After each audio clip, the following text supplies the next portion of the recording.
Fear by Peter Jang. Super on black. The only thing we have to fear is fear itself. Franklin D. Roosevelt. Exterior, parking lot, day. A car pulls into the last empty space in a full parking lot. Close on the word terrorist, keyed into the trunk of the car in jagged lettering with a fuzzy sign in the distance. The car shakes as the driver gets out. The driver goes to the trunk and opens it. Only the driver's hands can be seen. The driver looks at the inside for a moment, then picks up an AR-15 rifle, takes out the clip, and pushes down on the bullet at the top of the chamber, noticing it still has room for one more. The driver loads the last bullet into the clip and loads the rifle. The driver then picks up a user's manual and reads the instructions, tosses it aside, pulls back on the sight, picks the manual back up, then pulls on the charging handle and flicks the safety off. The driver closes the trunk and walks away, revealing the sign behind the trunk. New Westchester High School. Cut to black. Title screen. Exterior, alley nearby Kabul, early morning. Soft, dusty light peers over the distant mountains as night turns to morning. On a bench, Salam Abdullah, 20s, stirs awake from under his sunglasses. His hands instinctively reaches for his rifle and his U.S. Army pack he is resting his head on. The tapping around stirs Anthony Tony Lockhart, 20s, who is keeping guard. Yep. Salam sits up and looks at Anthony, who's dozing. Tony? Gotta take a week. Anthony nods again, effectively asleep, but his head bobs to find comfort. Salam chuckles to himself as he shifts the gear on the bench to let Anthony lay down sideways. A few other soldiers stand nearby. Exterior, alley nearby Kabul, later. Anthony jumps awake. Sal? He wipes the sleep from his face and looks around to find Salam at the end of the alleyway finishing up a morning prayer. One of the other soldiers nearby watches Salam, visibly annoyed. Anthony walks towards Salam and gets on his knees next to him. What do I say? Just pray, brother. Anthony nods and takes in the moment. He looks back at the soldier watching them and flips him the bird before starting a prayer of his own. Salam pretends not to notice, but smiles anyway. Exterior, Kabul Street, day. Salam and Tony walk towards a camouflaged Humvee at the end of the street. She keeps messaging me all these ultimate fail videos. It's kind of creepy, Tony. She's like a little sister to me. She's my little sister. Message back and I'll kill you. Fair warning. She's even dating a Pakistani kid in school that looks like you. She won't admit that that's why, but... I'm a Palestinian Egyptian. Same thing. Salam punches him in the arm with a knowing smile. Salam nudges Anthony and directs his gaze towards some kids, hiding behind rusty cars, following them. They're back. Salam abruptly stops and hides behind the car as Anthony looks on. The kids peep their heads out from behind the car. Where is he? Anthony sticks out his tongue, making faces at the kids. Boo! Salam jumps from behind them. The children jump and giggle as he picks up a kid and carries him over to Anthony. In Pashto. Do you remember? The kid tries his best to speak English. Police, may I have candy? Salam nudges him. I share. Anthony looks at Salam. Dude, no, I gave it to him last time. Your turn. I share. Sal, come on. He said he shared, Tony. Anthony starts digging through his pocket. Gunfire erupts from down the street. Salam exchanges a look with Anthony and puts the boy down quickly. He pulls out a bag of Werther's Originals hard candy from his pocket and gives it to the kid before running towards the gunfire. In Pashto. Get inside with the others. Exterior, Kabul Street, day. Anthony, Salam, and 2 other U.S. soldiers approach an extremist as he falls away from a car full of bullet holes in the middle of the street. The Humvee is blocking the roadway behind them, with buildings lining the way. In the distance, people are running away from the scene. U.S. soldiers and police can be seen getting bystanders clear. They approach the extremist. Salam signals for 2 men to go around the car as Salam and Anthony go around the front. The man bleeds from holes in his chest and leg. He prays, holding a switch in his hand. In Pashto. Hands up. Allahu Akbar! Allahu Akbar! Get back! Salam turns to Anthony and steps in front of him. Interior, Abdullah home, day. Suliman Abdullah, 50s, Middle Eastern, a retired engineer that looks the part, watches the news on the couch in his living room. Along the walls are family photos and pictures of his son Salam in his army uniform. Another picture of Salam and Anthony as teenagers is in the wall next to it, with their arms over each other's shoulders. Then another with them in their military formals saluting. Suliman looks through a doorway towards his kitchen to see his wife, Alina Abdullah, 50s, attractive with big glasses and a hijab, thoughtfully preparing dinner. He pauses a moment, smiling at her while she pretends not to notice. Alina turns her head quickly to Suliman, who pretends to look at the ceiling. They laugh as she turns back to the meal. He slowly reaches towards a candy bowl on the coffee table, takes a Werther's Original hard candy, and tries to tear it open. Suli, I'm cooking. Caught, Suli puts back the candy. Aye. Just one? Alina shakes her head and moves out of sight. Suliman takes 2 candies and tears them open at the same time. He looks up at the TV to see breaking news bulletin. Reports now are coming in from Afghanistan that 3 American soldiers were killed and 1 injured in a suicide attack near the capital city of Kabul. We are now going live to Engel Rasmussen for the latest. Suliman calls for his wife, in Arabic. Alina, come watch. Kabul. Wait, Suli, wait a minute. A somber reporter, Engel Sue Rasmussen, 30s, speaks behind a banner saying, breaking news, 3 killed and 1 injured in Kabul's suicide attack. I've just come back from the blast site near Kabul. Suliman turns, yelling to Alina. Alina, Kabul, hurry! Fortunately for the civilians and shops surrounding the blast, the vest was not put together properly, only detonating a small portion of what would have been an explosion over 30 times larger. Alina comes into the room, wiping her hands on a towel. She sees the candy in his hand. Suli, you said 1. Suliman directs her gaze to the television. They did not release the names of the soldiers that were killed or the ones that survived. Suliman and Alina look at each other. I'm sure it's not them. Should we... A phone rings from the kitchen. As they both race to the kitchen, Donald Trump fills the television screen behind a banner saying Republican presumptive nominee Trump calls for ban on Muslims. We have no choice. We have no choice. According to Pew Research, among many others, there is a great hatred toward Americans by large segments of the Muslim populations. Interior, Westchester High School classroom, day. Mr. Helly, 30s teacher in glasses and a sweater vest, writes the words War on Terror in big letters on the chalkboard in front of his American history class.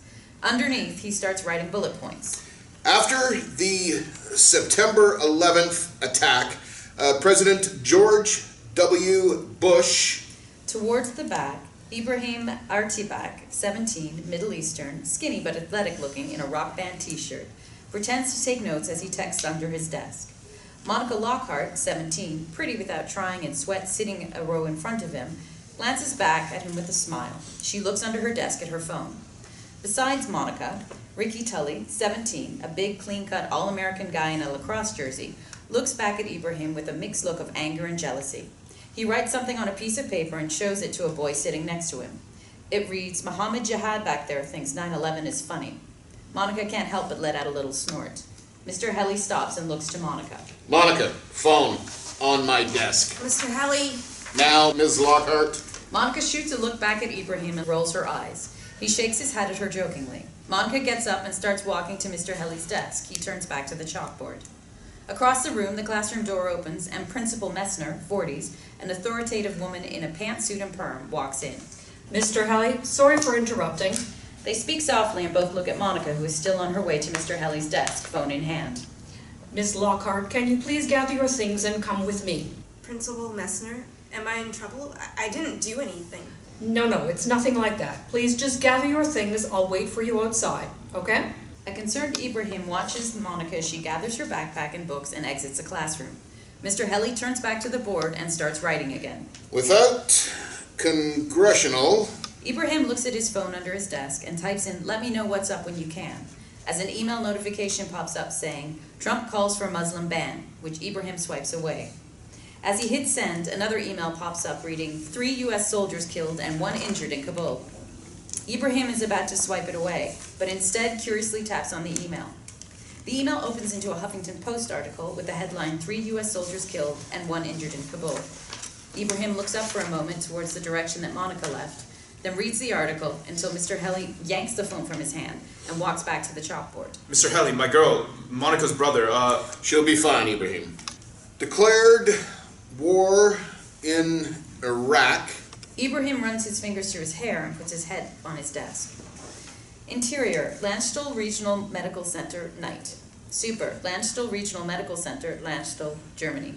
The quiet beep of an EKG machine comes from the corner of a military hospital room. Anthony jolts awake in one bed, screaming at the top of his lungs, with bandages on his face and IVs stuck in his arms. Sound! He breathes hard as he looks around the dark hospital room. Anthony looks at the IVs in his arms, tears them out, throws off the blankets, and rises to run out of the room. He falls to the ground, unable to walk. He looks down to see his left leg is now a bandaged stump. He starts screaming again. 2 nurses bust through the door and grab Anthony. Interior, Abdullah home, day. Suliman stares blankly forward with the notifying officer. a medic, and chaplain sitting across from him. Alina sits, red-faced from running out of tears, next to Suliman. The officers are speaking, but Suliman can't hear anything. He snaps into clarity. Where's Anthony? When will he be home? The officers look at each other for a moment before repeating themselves. He is currently at a rehab facility and will be coming home in the next few days to finish his treatment. I think it is worth noting that Salam stepped in front of Anthony to save his life. Your son is a hero. Interior, Landstuhl Regional Medical Center, day. Anthony groggily opens his eyes as Nurse Shonda, 20s, changes bandages on his forehead. She smiles at him. Anthony, can you hear me? Anthony nods. His dry mouth can barely make words. Sal. The meds we have you on are giving you that dry mouth. I'll get you some water and the doctor, okay? Anthony nods. He can barely keep his eyes open. Shonda finishes up and walks out the door. Anthony winces as he tries to shift forward. He only manages to move his head down at a slight angle to see his body. From his point of view, Anthony sees bandages on his chest, legs and arms from shrapnel and burns. He lingers on his amputated leg. Across the room, Anthony sees a black one-armed Marine, Damon, 20s, watching him. You him, huh? Anthony struggles to keep his gaze. He tries to speak, but his dry mouth can't make words. Damon gets up and grabs a cup of water from his bedside table. He walks it over to Anthony and pours some in his mouth. Guess you don't know. You're all over the news. Ragheads make you famous. Well, flavor of the week anyway. Anthony relishes the water in his mouth before swallowing. He tries to say thank you, but all that comes out is an airy mouthing of the words. People dying every day. Terrorist attacks. My arm's gone. He pours some more water into Anthony's mouth. Guess people need something to hold on to. Something good. Something white. He laughs at himself. Something's right, I mean. Same thing, I guess. Anthony closes his eyes. He's finally able to let some words out. The others? Salam? The Marine pauses, deciding whether to tell him or not. They're dead, soldier. Interior, Liberty News newsroom, day. A TV personality on Liberty News, Chuck Flannery, 40s, stares into the camera, giving a monologue straight to viewers. Chuck is a chubby man in a blue suit, red tie and double chin, with a face that always looks like he's asking a question. I am sick and tired of people telling me that Islam is the religion of peace. It is not. Islam creates fanatics and murderers. If that's the case, why are women being burned alive in Saudi Arabia in honor killings? Why are Christians getting their heads chopped off while Muslims watch on approvingly? Sure, not all Muslims are terrorists, but you better believe that... Interior, New Westchester High School hallway, day. Ricky Tully talks to a group of his friends, finishing the sentence of Chuck. Every terrorist is a Muslim. They all have a little terrorist inside of them, but they just hide it until... Shh! Ricky! Ricky trails off as he sees Ibrahim approach from down the hall. His friends try not to let Ibrahim see them looking at him as he passes. One of the kids in the group coughs. Terrorist! As Ibrahim turns, the kids scatter as if nothing happened. He turns and starts walking again, takes out his cell phone and starts typing a new message when a boy in a Letterman jacket hits the phone out of Ibrahim's hand down a flight of stairs, where it bounces and skids into a wall. Ibrahim turns around to the crowd of kids, but the crowd has kept moving and he didn't see who did it. He goes down the stairs and picks up his phone. The screen is cracked. His hands tremble as he tries to hold back tears. Interior, Westchester High School bathroom, day. Ibrahim moves into a stall and sits on the toilet, running his fingers through his hair. He fights tears and tries to calm himself. Suddenly the door opens and two boys walk in, only seen by their almost matching Nikes. Ibrahim pulls his feet up to hide them. PC bullshit is killing me. If we have to worry about Muslims killing me, then I can say whatever I want about them. My dad said... Bro, we don't have to worry about something like that here. My dad said he supports the ban. But it's not a ban. Whatever. Have you heard about Sahara law? If that comes over here, your faggot ass is gonna get killed. Shut up, you're the fag. Oh no, you said fag. Now the PC police are gonna come and get you. Hey, here's a good one. Why don't they teach sex ed and driver's ed on the same day in Afghanistan? Why? Because it's too hard on the camels. Ibrahim kicks the stall door open and steps out, glaring at the boys. The boys stare at him, mouths agape. They leave in a hurry, leaving Ibrahim fuming. He punches the stall, then crumples to the ground, cradling his hurt hand. Interior, Landstuhl Regional Medical Center, various, day. Anthony's being pushed in a wheelchair by Shonda down the hospital hallway. X-rays are taken, MRIs, CAT scan, changing bandages. Interior, Landstuhl Regional Medical Center room, day. Anthony sits on a gurney, staring into space as he waits for a doctor to see him. His knuckles are white, gripping the bed as his eyes frighteningly stare at nothing. Scream. The door opens, making Anthony jump. It takes him a moment to get his bearings, but the doctor doesn't notice as he walks in with his head down, looking at his chart. He never looks up. Anthony, I'm Dr. Watney. Given your condition, you'll likely be discharged. Do you have any memory loss, unusual vision, or hearing? Anthony pauses for a bit. He lies. No, I'm fine. The doctor nods, but still doesn't look up. Well, that's it then. Your job's done here. I added a couple days worth of sertraline for you. Should last you until you're back stateside and can see the doctors there. Thank you for your service, Private. Best advice, go to school. Interior, Lockhart living room night. Linda Lockhart, 50s, Anthony's kind-hearted mother with a quick smile, sits on a plush couch in a pleasant Midwestern home as she looks confused at a laptop screen on a coffee table. Joseph Lockhart, 60s, a clean-cut man wearing an army hat, sits with a beer can watching Liberty News. How do I... How do you know I have no idea? Monica, how do I get the video chat up? Monica! Interior, Monica's bedroom, night. Monica sits on her bed with crumpled tissues and a picture of Salam and Anthony next to her. She is typing a reply in a chat box on her phone. Note, texts are superimposed in frame. Ricky, I'm just being real. Your BF is the same as those guys that blew up your bro. Ricky, you need to be careful. Me, Ibi is Christian and Tony's friend who saved him was Muslim. Ricky, you sure about that? I'ma send you an article, just came out. Monica? Monica shouts to the living room. It's the blue and white logo with the S! Interior, Lockhart living room, night. Linda still struggles with the computer. Blue and white S. The video chat box comes up. Joseph mutters at the TV. Assholes. All lives matter. What time is it? He should have called by now. Interior, Landstuhl Regional Medical Center computer room. Day. Anthony sits in front of a laptop and webcam with the video chat box open but not initiated. He runs his fingers through his hair and nervously rubs his eyes. He searches for strength to initiate a call to home. The chat box starts to hum with an incoming call. He answers. Hey guys. Oh, hi, Joe, Monica, it's through. Honey, oh, baby, how are you? Sweetheart, we miss you so much. Joe and Monica lean in and try to get in front of the camera. Big bro! My boy, thank God you're all right. Yeah, I'm okay, guys. I love you too. You don't know how proud We all are. Yeah, all of us, Tony. Will you let me talk, damn it? We're just so proud of... Anthony reacts to the word proud. Hey guys, I'm real tired. They got me on a few meds, but I just wanted to say I love you and I'll be home soon because I got discharged. I'm out. Real soon too. This said that I'd be out of here ASAP because it's overcrowded. I'll let you know the specific day as soon as I can, okay? Well, okay then. I'm gonna go. Mom, Dad, mon bon, talk to you guys soon. He closes the window and lets out a long sigh and collapses into his arms. His hands become fists and he unconsciously beats the sides of his head. Thud, thud, thud, thud. His hands shake as he tries to calm himself. He looks up at his laptop through his hands, but instead sees Salam's smiling face, a ghost from the past. Anthony reaches his hand out, as does Salam, both grabbing each other's neck. Anthony closes his eyes as their foreheads press together and he lets out a long sob. I'm sorry. Anthony opens his eyes and sees that his hand has grabbed the back of the laptop and his forehead is pressed against the screen. There's a picture of Salam.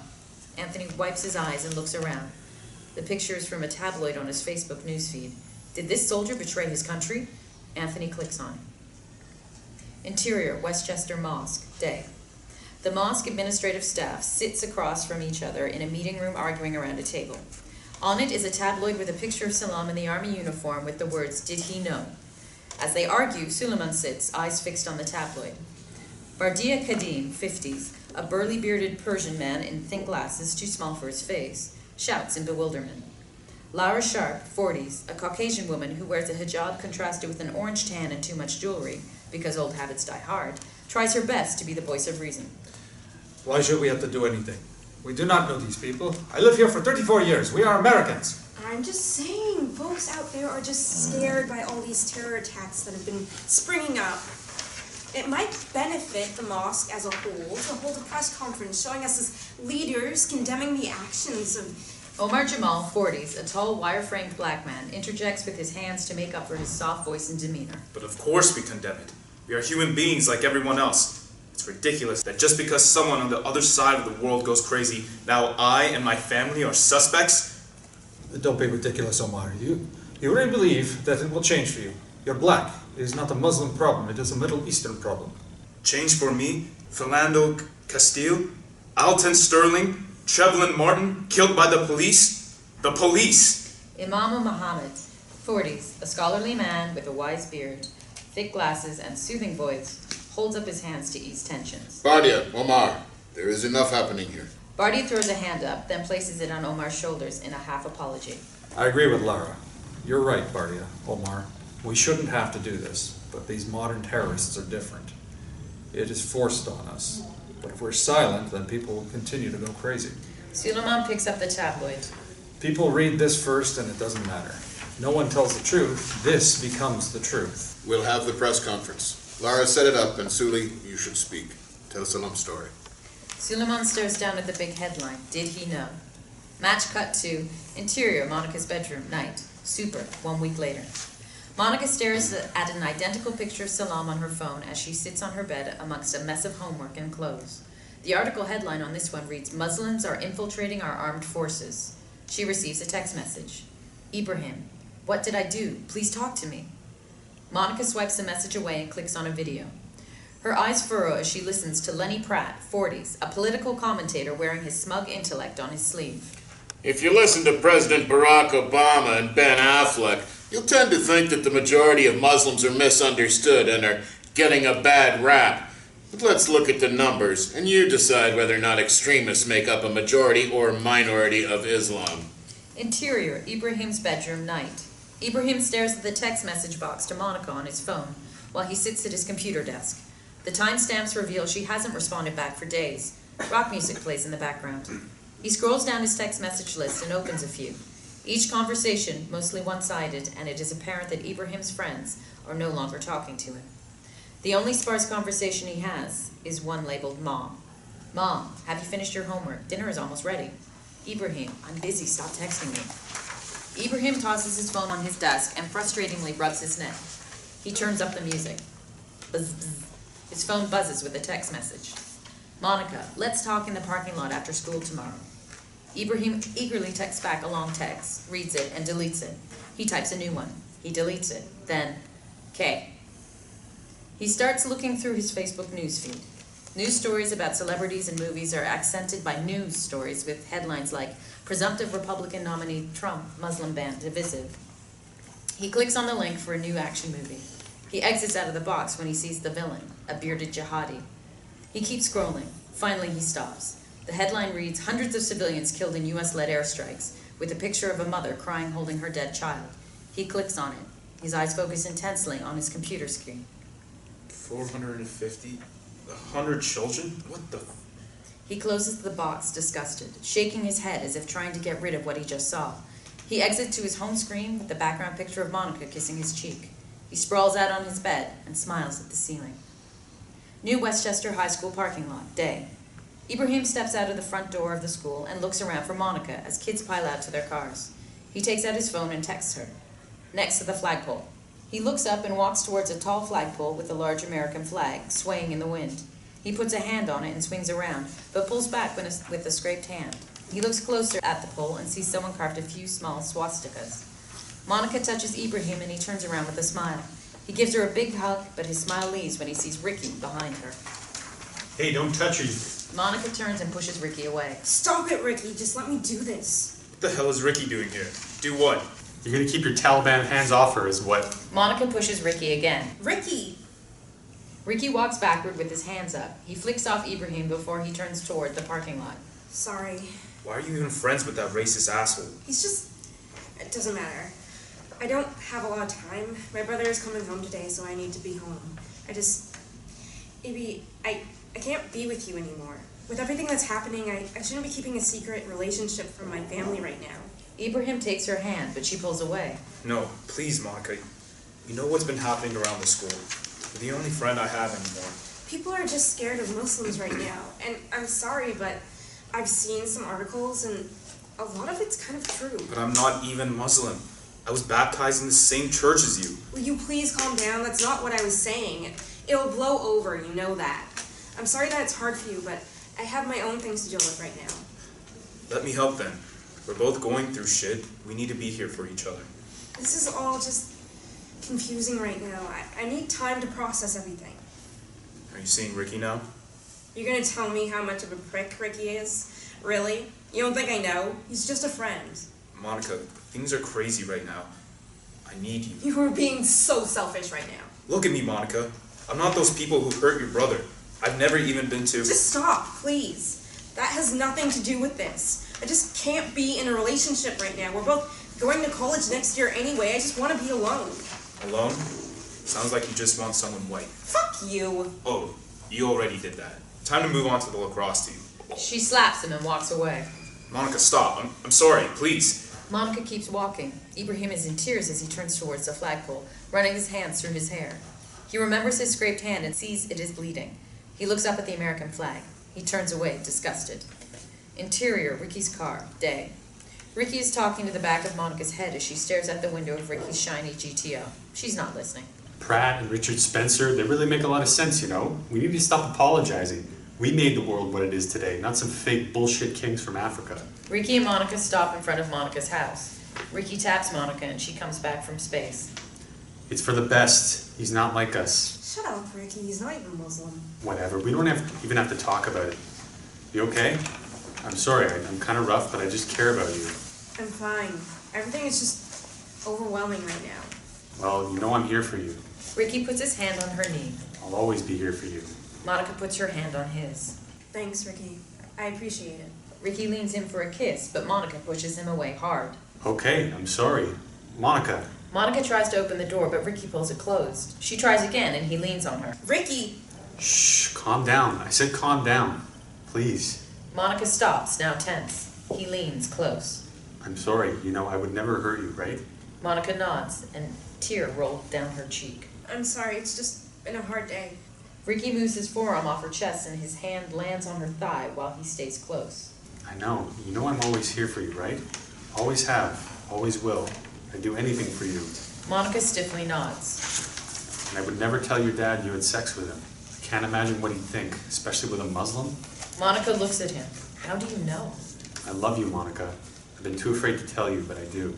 His hand starts to caress her thigh. She grabs it. Please, Ricky, I have to go. My parents... Ricky moves back to his side of the car and nods. Oh yeah, of course, right. Tell him I said hi, okay? Monica cautiously nods and opens the door. Thanks for the ride. Interior, Lockhart living room, day. Monica enters and drops her backpack on the floor and tries to catch her breath. Hey, kiddo. Monica turns to see Anthony and her parents in the living room stand to greet her. Wow, great to see you too, Mombo. She just hugs him tight with her eyes closed. Interior, Suliman's car, day. Suliman looks over at some note cards with a pen. He mounts his speech. Love is taught by, is love and understanding taught by... His phone rings. It's Anthony. Tony? Suli, I just got back. Wanted to come by. Are you home? Oh, that's great, Tony. No, I'm at the State House. I'm about to give a speech to reporters. Speech? You hate public speaking. Yeah, but there are many rumors that must be addressed. Anyway, you should come by if you can. I'm so nervous. It'll be good to see you. Oh, of course. I'll get there as soon as I can. See you soon. I'll send you the address. Suliman ends the call and sadly smiles to himself. He goes back to his cards. The extremists who took my son's life do not represent Islam. Muslims like myself and my brothers and sisters behind me. Exterior, State House steps, day. Mohammed, Lara, Omar, and Bardia stand behind Suliman as he speaks into a microphone stand to a group of 12 reporters. Strive and pray for a peaceful and prosperous world, just as you do. To my Muslim brothers and sisters, I ask that you please be strong. Understand that even though some will react badly, it comes from a place of misunderstanding and fear. If we meet this with the love and understanding taught by Islam, we can all move into a brighter future. Thank you. Suliman steps back and Lara takes the microphone. Thank you. We can take any questions that you may have. Suliman looks and sees Anthony standing on crutches in the back, who smiles and nods approvingly. He jokes with a hand wiping fake sweat off his brow. Lara points at a reporter in the middle of the crowd. Chuck Flannery stands. I have a question for Mr. Suliman Abdullah. Lara looks back at Suliman. He nods and steps forward. Chuck Flannery, Liberty News. Mr. Abdullah, this is a two-part question. There have been people who have questioned whether your son knew about the suicide attack that claimed his life. How do you respond to those people, and why haven't you gone on public record until now to refute those claims? Suliman is taken aback by this. My son, these false stories are made to cause fear, and If they're false, then shouldn't you have gone on record sooner to clear your son's name? If you hesitated because you're unsure, you may have been unaware of any extremist ties he may have developed without you knowing. Laura steps in to stop the conference, but Suliman signals to her that he wants to answer the questions. I have not come forward because these claims do not deserve the respect of anyone's attention. These lies are a travesty. My son was... On the side of the stage, Anthony steps up, causing a stir by the crowd. He crutches over to the microphone, wincing from the movements, and places his hand on Suliman's shoulder. I am Private First Class Anthony Lockhart of the United States Army. I'd like to say a few words. Suliman lovingly pats Anthony on the neck, and he steps aside. As many of you know, last week my team was hit by a suicide attack in Kabul, killing my fellow soldiers and taking my leg. In that attack, Salam Abdullah, my best friend and son of this man here, stepped in front of me and shielded me from the blast. He saved my life. I knew Salam my whole life. I can say without a shred of doubt that Salam loved his country and neither knew about the attack nor in any way sympathized with the extremists that he gave his life fighting. Anyone who has said otherwise should be ashamed and do not deserve the sacrifice Salam made for them. You, sir. He points at Chuck in the crowd. You should be ashamed of yourself. Chuck smiles at him. Anthony walks away and the crowd erupts with questions and reporters waving their hands. Suliman follows Anthony and Lara steps forward. That's it? No more questions? Chuck sits calmly in the middle of the reporter's frenzy, smiling to himself. He watches as Suliman catches up to Anthony and they share a warm hug. Suliman holds him like he would Salam. Interior, Anthony's bedroom, morning. Around the room, pictures tell the story of Anthony's life. A large collage that is filled with pictures from high school, most with Salam in them, sits sideways on the floor, hiding a half-full trash bag. On his dresser, there is a pharmacy of pill bottles with the VA hospital insignia on them, labeled "Do not consume with alcohol." In the corner of his room, a prosthetic leg lays on the floor as if it were thrown. Anthony lays asleep on his bed with his head hanging off the side, resting on the floor. Buzz, buzz. Anthony's phone buzzes and he jolts awake, breathing hard, looking around his room with frightened eyes. Buzz, buzz. He looks down at his lit-up phone on the floor. Beside it is an open whiskey bottle with a few drops left. He calms himself and shakes his head, but winces from his hangover. He reaches down and picks up the bottle.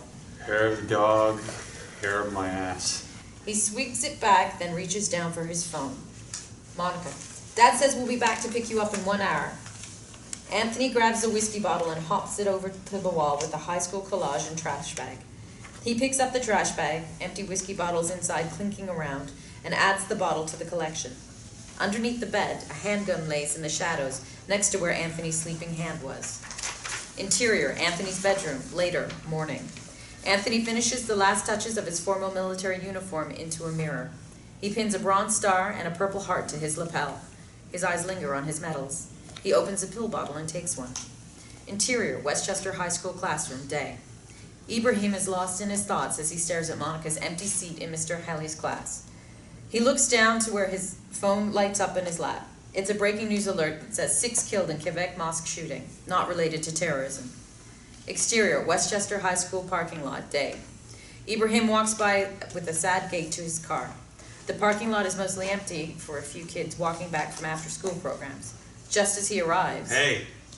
As Ibrahim turns, Ricky lands a hard punch to Ibrahim's gut. He gasps for air as Ricky holds him up. You know where Monica is today? Huh? She's at the traitor's funeral. Ibrahim grabs Ricky, trying to fend him off. Ricky pops another gut punch. He looks around, then pushes Ibrahim back up against his car. Hit me. Come on. Ibrahim looks around and sees a couple hugging each other on a car looking at him. The boy snickers at Ibrahim, and the girl diverts her eyes. Another boy looks concerned, but is intercepted by a girl who nonchalantly pulls him away. No one else in the parking lot knows what just happened. Stop. Stop. Rocky's killed my uncle. Think I'm scared of you, little brown bitch? Huh? I'll tear you apart. Ibrahim sees what this is. He's not going to give Ricky what he wants. He winces as he unlocks his car and opens the door. If he helped raise you, you deserve to die. Ricky slams the car door hard, making Ibrahim jump and cover his face. Ricky laughs as he walks away, leaving a cowering Ibrahim alone, leaning against his car. Exterior, military funeral, day. Anthony stands in a salute as a row of servicemen fire rifles in the air over a casket with Salam's picture over it. The crescent moon Islamic symbol rests on top of a gravestone with the name Salam Abdullah. Suliman sits stone-faced as he stares at the casket. Alina gently weeps, her hand on her heart as tears roll down her face, while she sits away from the crowd with the other Muslim women of the mosque. Beside Suliman are Anthony's parents and sister. Linda looks backward towards Alina uncomfortably, not understanding why the Muslim women sit away from the service. As Imam Muhammad chants prayers in Arabic, Suliman closes his eyes and mouths the prayer. Linda, Joseph, and Monica look slightly uncomfortable while hearing the Arabic prayer, but try to stay respectful. The prayer ends, and the American flag on the casket is ceremoniously folded, inserted with 3 shells from the rifles fired earlier. An honor guard serviceman takes the flag and hands it to Suliman. On behalf of the President of the United States Army, and a grateful nation, please accept this flag as a symbol of our appreciation for your loved one's honorable and faithful service. Suliman takes the folded flag, tears now flowing down his face. The honor guard serviceman steps back and salutes him.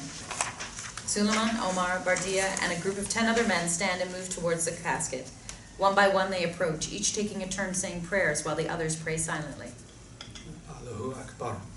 Linda looks wide-eyed at Joseph and Monica. Joseph, mouth agape, slightly shakes his head. Exterior, military funeral, later, day. The crowd has gone. Only Suliman and Alina remain, looking down at their son's grave. Suliman holds the American flag tightly to his chest. Alina steps forward and collapses at the edge of the plot, her hands reaching for salam one last time. Interior, Ibrahim's bathroom, night. Close on, a stream of blood-tinted urine flows into a toilet bowl. Ibrahim winces as he finishes. Interior, Ibrahim's bedroom, night.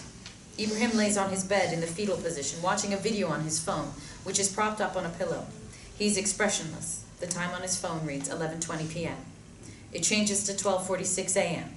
Ibrahim sits on the edge of his bed, crying into his hands. He grabs a pillow and sobs into it. 1:34 a.m. An alert lights up Ibrahim's phone, still on the bed, that reads Hollywood whitewashes again. Under it is a previous alert. Special report. Extremists use social media to recruit teens. Ibrahim sits at his desk at his computer. His Google search reads bullied for being Middle Eastern, with various articles and news videos and the results. His eyes flicker over the pages as he clicks and reads various things. A tweet from a user, Alma Matters 24, catches his attention that reads, Alma Matters 24. Do not let ignorant bullies tear you down. You have brothers and sisters across the world that love you. Ibrahim clicks on the profile. The top reads, Building a Better World, Inshallah. Close on, his eyes soften as his page scroll reflects on his pupils. Ibrahim moves his cursor to direct message. Click. Montage, 4 months. All news stories and videos are real footage. Anthony takes a pill with a swig from a whiskey bottle as he stares at the floor in his bedroom at his detached prosthetic leg. He tosses the bottle, says, do not consume with alcohol, next to a gun. Cut to Monica sits on the couch in the Lockhart home with her father, Joseph, looking at her phone with earphones. She clicks on a link and a text from Ricky and David Duke appears. Joseph changes the television from news highlights of the first Clinton versus Trump presidential debate to another news channel with a story about ISIS claiming responsibility for a man stabbing 9 people in Minnesota. Joseph is enraged. Cut to Suliman accepting a pizza from a delivery boy at the Abdullah home and sets it next to Alina, who breaks her sad gaze from the folded American flag on their mantle. Cut to Anthony, now with a different haircut, a few days unshaven, and solemnly drunk. Stares at his phone in a dive bar with a news story about Trump saying, grab them by the pussy. He takes a pill with his beer. Cut to Ibrahim checking an email on his computer in his bedroom in the Ertebak home. There are links to videos and the words, look out for our gifts in the mail. Inshallah. Cut to Joseph claps heartily in his bedroom in the Lockhart home at footage of Trump's presidential win as Linda silently shakes her head to herself. Cut to Alina and Suliman checking out of a pharmacy. As the cashier passes their items over the scanner, they stare at a bag of Werther's Originals on the side of the shelf full of candy. Cut to Anthony drunkenly sobbing in his bedroom next to a bottle of whiskey, gun in hand. Cut to Ricky passionately kissing the neck of a dead-faced Monica on her bed in the Lockhart home as she watches a news story showing Richard Spencer saying, Hail Trump, hail the people, hail victory.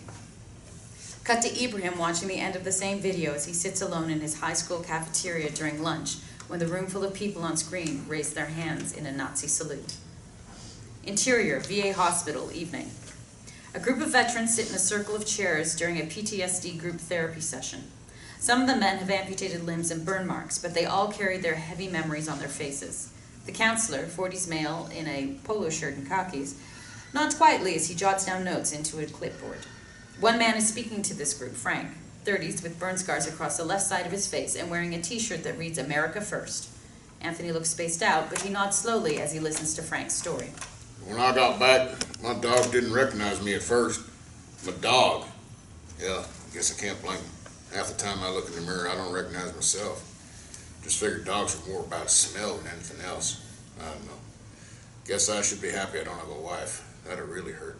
He laughs at himself. No one joins him. Sorry, my humor ain't what it used to be since them dune coons blew up my face.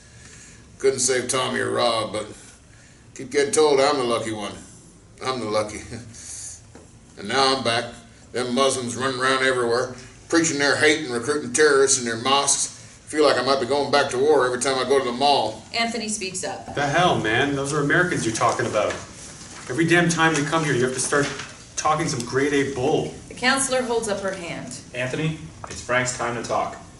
Americans? They ain't Americans. You can't expect us to sit here and listen to this bigoted trash. Another vet, Ron, 40s, black, with a mean scar on his cheek, chimes in. He misspoke. He's just talking about the terrorists. He don't mean all Muslims, just the bad ones. Bullshit. I am talking about all Muslims.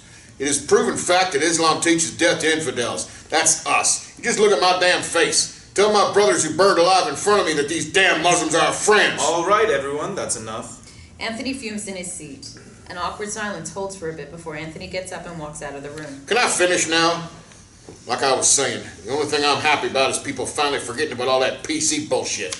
Ron gets his jacket and follows Anthony out. It's time to remember to free and free speech. A few in the group come in agreement. Exterior, VA hospital, evening. The cold air makes Anthony pop his collar as he sits on a bench looking out into the half-empty parking lot. He takes out a pack of cigarettes from his pocket and takes one out with his teeth. Ron approaches, hands in his pocket. Grab one of those, buddy. Anthony holds up the pack and Ron takes one out. Anthony takes out a lighter and lights both.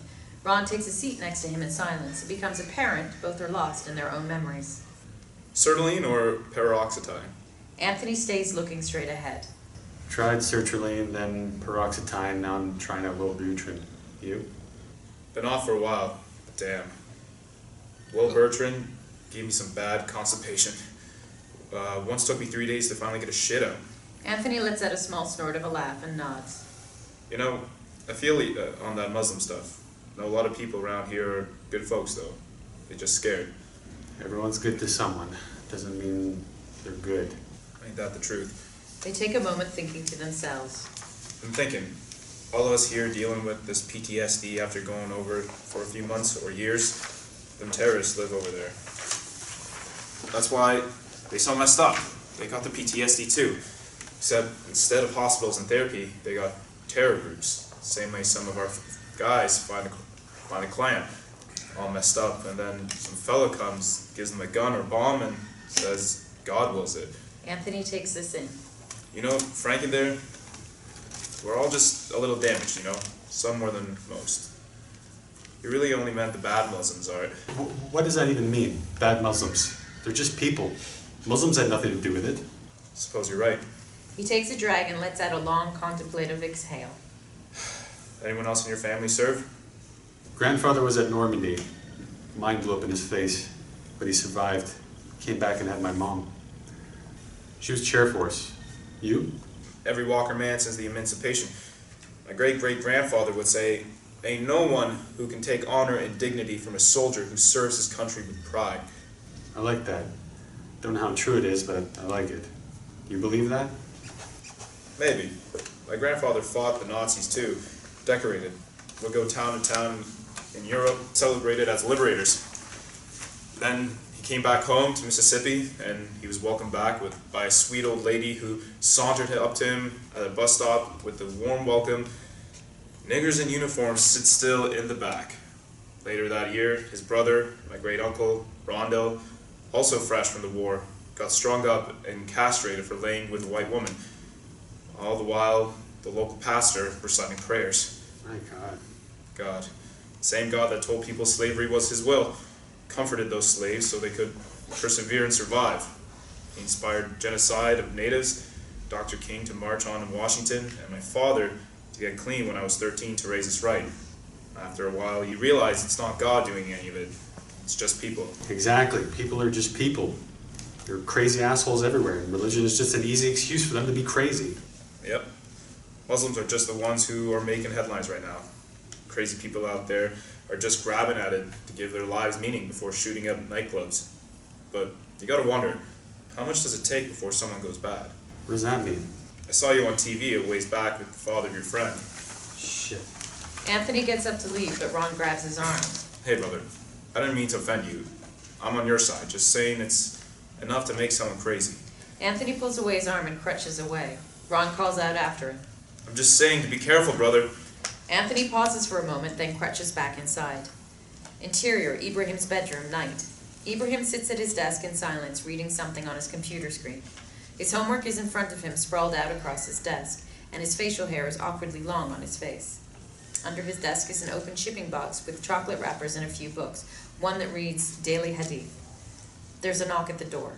Ibrahim clicks something away on his computer and picks up his pen just as his mother, Hasna Artabak, 40s, single mother in a hijab, pops her head in. She smiles at her beloved son through her tired eyes. They speak only in Punjabi to each other. Ibrahim, dinner is almost ready. I'll be down in a bit, Mom. Hasna steps in. Son, I brought you some new shirts from our store. Homework? On a Saturday. This is new. She puts the shirts in her hand on his bed. She pulls out an iTunes gift card and holds it out to him with a grin. I haven't heard you playing music like you usually do. I thought maybe you just needed to download some more. Thanks for the shirts, Mom, and thank you for the gift, but I don't listen to music anymore. Oh, Hasna holds it out again. maybe you can give it to one of your friends then. Or Monica? Ibrahim looks back at his homework. Music is an affront to Allah.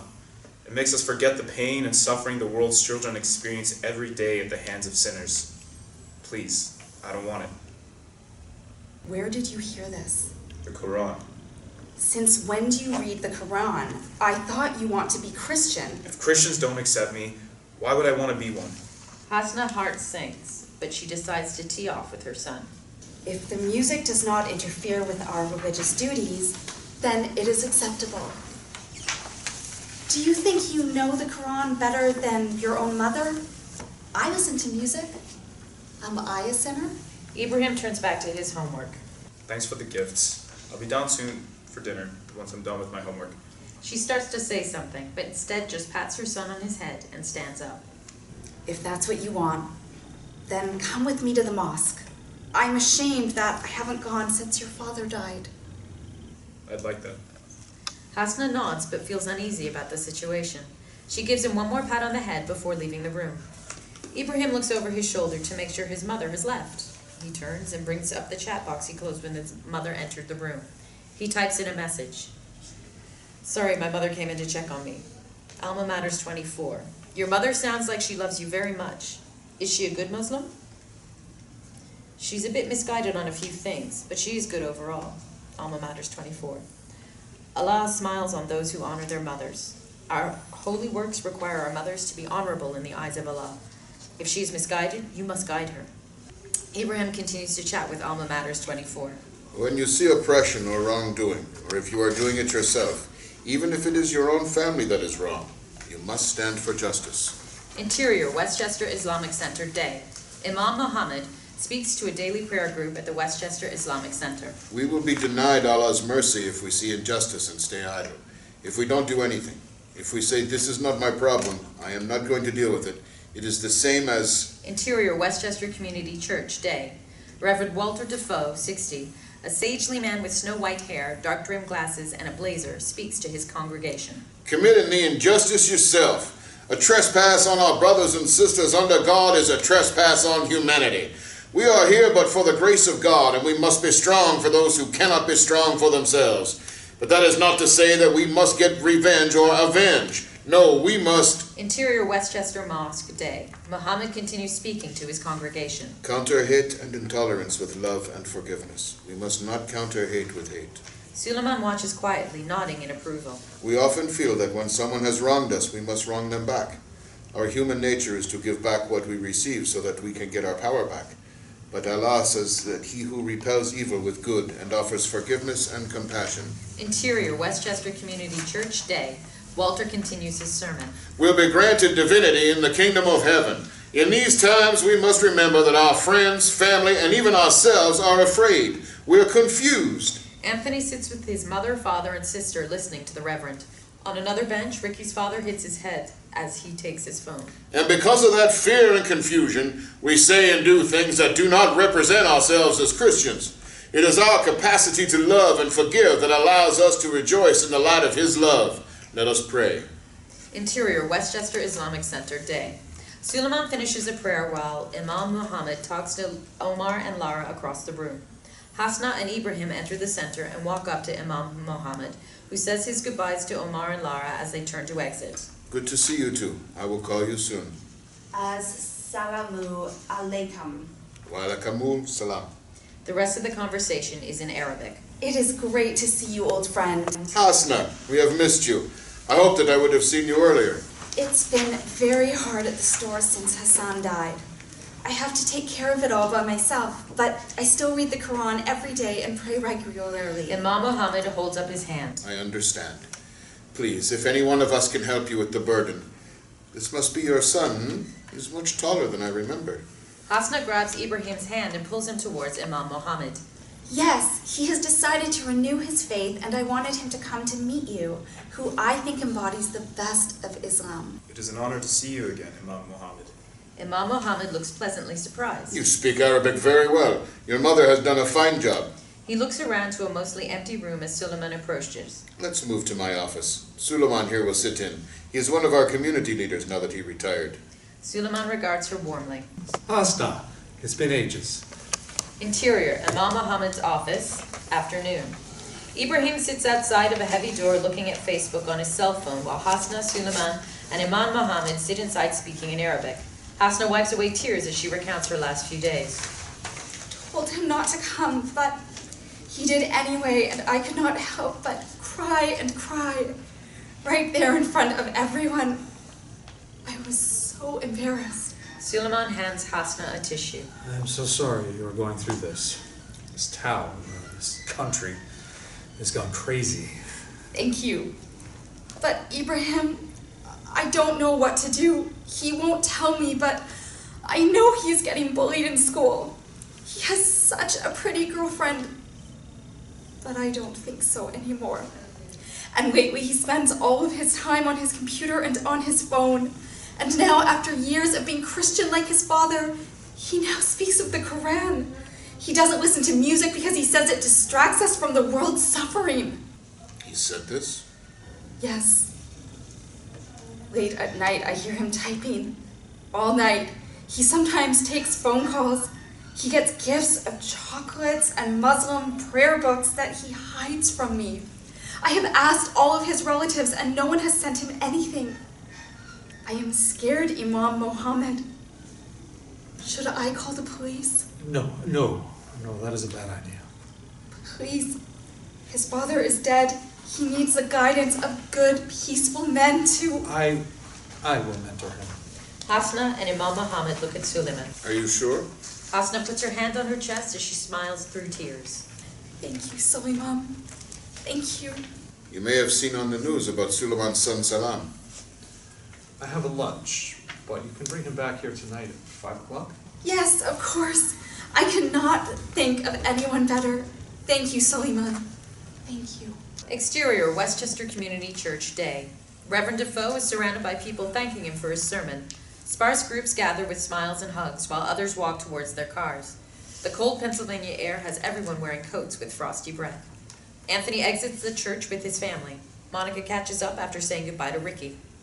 Well, let's just get on home. I'll make us some lunch. Why don't we go to Country Buffet? Tony hasn't been there since he's been back. Dad, you know I hate that place. Actually, I'm going to meet Suli and Alina for lunch. They're coming to pick me up.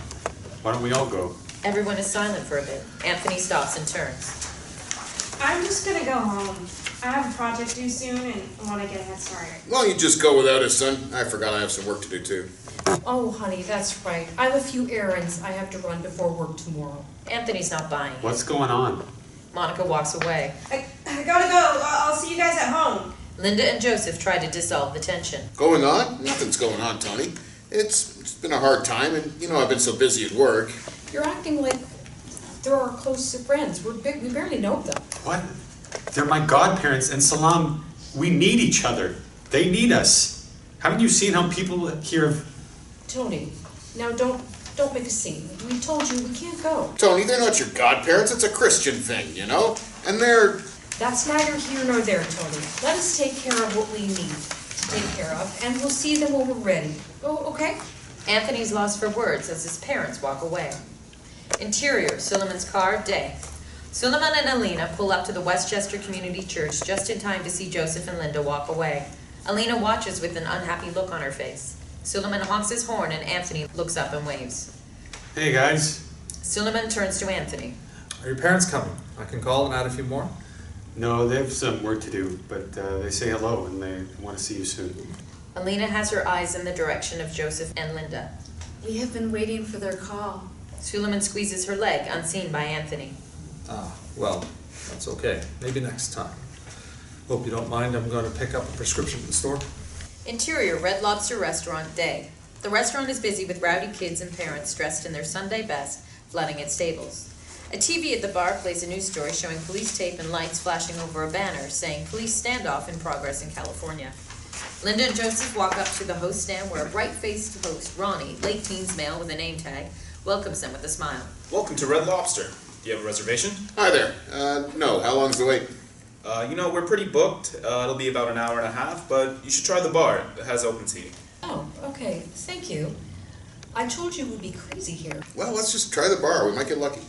They walk arm in arm toward the bar. The room is silent with everyone's eyes on the bar TV. Joseph and Linda spot an empty table on the other side of the bar and move to take it when they notice everyone watching the TV.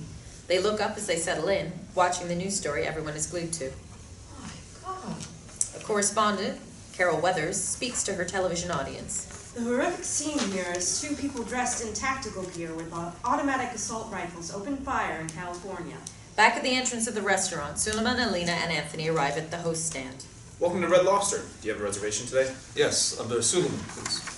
Alina looks around the room at the laughing families waiting to be seated. She accidentally locks eyes with a young brunette teen who is staring at her over her cell phone. Alina adjusts her hijab as she looks away. Great. We have your table cleared. Just wait a moment while we set it, and I'll take you right back. Yes, no problem. Wow, pretty busy here. Can't wait for their biscuits. Those cheesy ones. So, where were you? Why were you at the mosque today? Oh, I go every day. I'm retired, Tony. I like to go see my friends, pray, help out. It calms me. At home, I just watch TV, eat candy, and get fat. Anthony and Suliman's laughter and idle chat fades to background noise as Alina notices more and more people staring at her and looking at their cell phones. She looks in the bar area and sees the room is captivated by the news story that is unfolding. Alina? I asked you, are you still painting? I always brag to my friends about your paintings. Oh, not as much anymore. Did something happen today? It looks like everyone at the bar is watching the news. Suliman looks past her to the bar and sees everyone looking up. I can't see that far. Anthony takes his phone out and opens his news app. There's been a shooting in California. Shooting? Bad one. It might be terrorism. Were there many hurt? Oh no, that's awful. Ronnie comes back. Hey there, folks. Your table's ready. Please follow me. Anthony puts his phone away. I'll look at the table. They follow the host. Alina sees Donald Trump on the bar TV as they walk by with the headline, "Trump responds to possible terror attack." She also sees Joseph and Linda staring up at the TV. Interior, Red Lobster dining room, day. Alina follows behind Suliman as they make their way to their table. As she looks around, she catches the stares of some of the patrons. As they take their seats, Alina notices David, 30s, with a plaid shirt and red face, sitting with his wife Sarah, 30s, red hair and freckles, and young daughter Cindy, 8-year-old with curly blonde hair and a flowery dress, at a table next to theirs, looking at her with daggers in his eyes. Alina takes her seat directly behind the man, who sharply pulls his chair in, away from her. Anthony takes out his cell phone. I'm sure this can wait until after we leave. What does it say, Anthony? Anthony scans his phone. 13 confirmed dead, 20 injured, 2 suspects. Initial reports say it might be terrorism. Suliman puts his hand over Anthony's phone. Please, Tony, we can look at it later. Let's just have a nice meal together. Their waitress Becky, 20s, curly red hair, comes to the table with a bubbly personality. Well, hey there, folks. Welcome to Red Lobster. I'm Becky. Can I get you guys started with any drinks? Some hot coffee, maybe? Just water for me. Yes, same. Yeah, I'll have a double whiskey, Wells Fine, rocks, and that's, water too. Suliman looks at Anthony surprised. Sure. Can I go ahead and check your ID, please? Oh, sure. He fishes out his wallet from his pocket. Alina continues to look around, noticing people reading their cell phones and catching a few stares. Are they looking at her? Are they reading the news? Is she being paranoid? Anthony, it's a bit early for whiskey, isn't it? Anthony finally gets out his ID and hands it to Becky. Sully, just because you don't drink doesn't mean I shouldn't. How else am I going to make you interesting? Suliman and Anthony share a laugh. Great. Let me know if you have any questions about the menu. Becky walks away, but her arm is caught by David sitting behind Alina. How's your physical therapy coming along? I thought you would have a blade leg by now. I'm making good progress. I just have had a hard time with... Anthony and Suliman's conversation fades into background noise again as Alina overhears David behind her speak to Becky. Would like to sit somewhere else. Sir, I'm sorry, but we have a full house today. I can speak to my manager, but... Yes, I would like to speak to your manager. Becky walks away. David starts talking to Sarah in a hushed voice. She's even wearing one of those terrorist shrouds over her head. It's fine, honey. Just leave it. Mommy, I like that lady's headscarf. It has pretty flowers on it. Suliman hears the little girl's remark and turns to her with a smile. It's called a hijab, little one. Alina grabs her husband's arm and shakes her head. David looks sharply at Suliman and holds up his hand. She doesn't need to know anything about you or your wife. Cindy, turn around. I want to ask you again. Whoa, what's your problem, man? He was just responding to your kid. Honey, you're making a scene. The manager, Henry, 40s, a handsomely dignified black male in a suit and tie, approaches the tables. Is there a problem here? Yeah, there's a problem. This Arab over here is harassing my family. You gotta be kidding me. He just told her that the scarf is called a hijab. David, not here. I don't want him talking to her at all. Alina just sits, embarrassed, with her gaze fixed on the table. Sarah turns her daughter's head to face hers as she covers her ears. Please, everyone calm down. I'm going to have to ask you to leave. Yes, please, sir. I meant no disrespect. Have a nice meal, please. Nah, man, he owes you an apology for... Yeah, they really should go. I mean, look at his wife. She hasn't said a damn thing. You're going to let him parade his slave wife in her terrorist shroud around here? My daughter doesn't need to be exposed to that. Your daughter doesn't need to be exposed to that racist trash coming out of your mouth. Sir, that's quite enough. Please leave. Me? You're kicking us out? I'm an American. I spent 2 tours fighting these monkeys and... Anthony stands using the table as a crutch. David stops as his eyes land on Anthony's missing leg. Sir, please. If you don't go, we'll have to call the police. David stares for a moment before nodding his wife to get his child toward the door. His demeanor goes from anger to sadness, as if watching a loved one go down a dark path. Brother, I hope you know what you're doing. David walks away with a concerned look on his face. Anthony starts to say something, but Suliman grabs Anthony's hand hard, and Anthony sees that Suliman is also holding Alina's hand. She's holding back tears of embarrassment.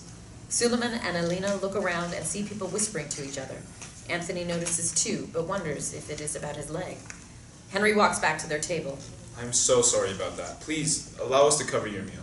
Anthony looks up at the manager. Thank you, but I think we're gonna leave. Suliman and Alina look at Anthony to say something, but instead just nod and get their coats on.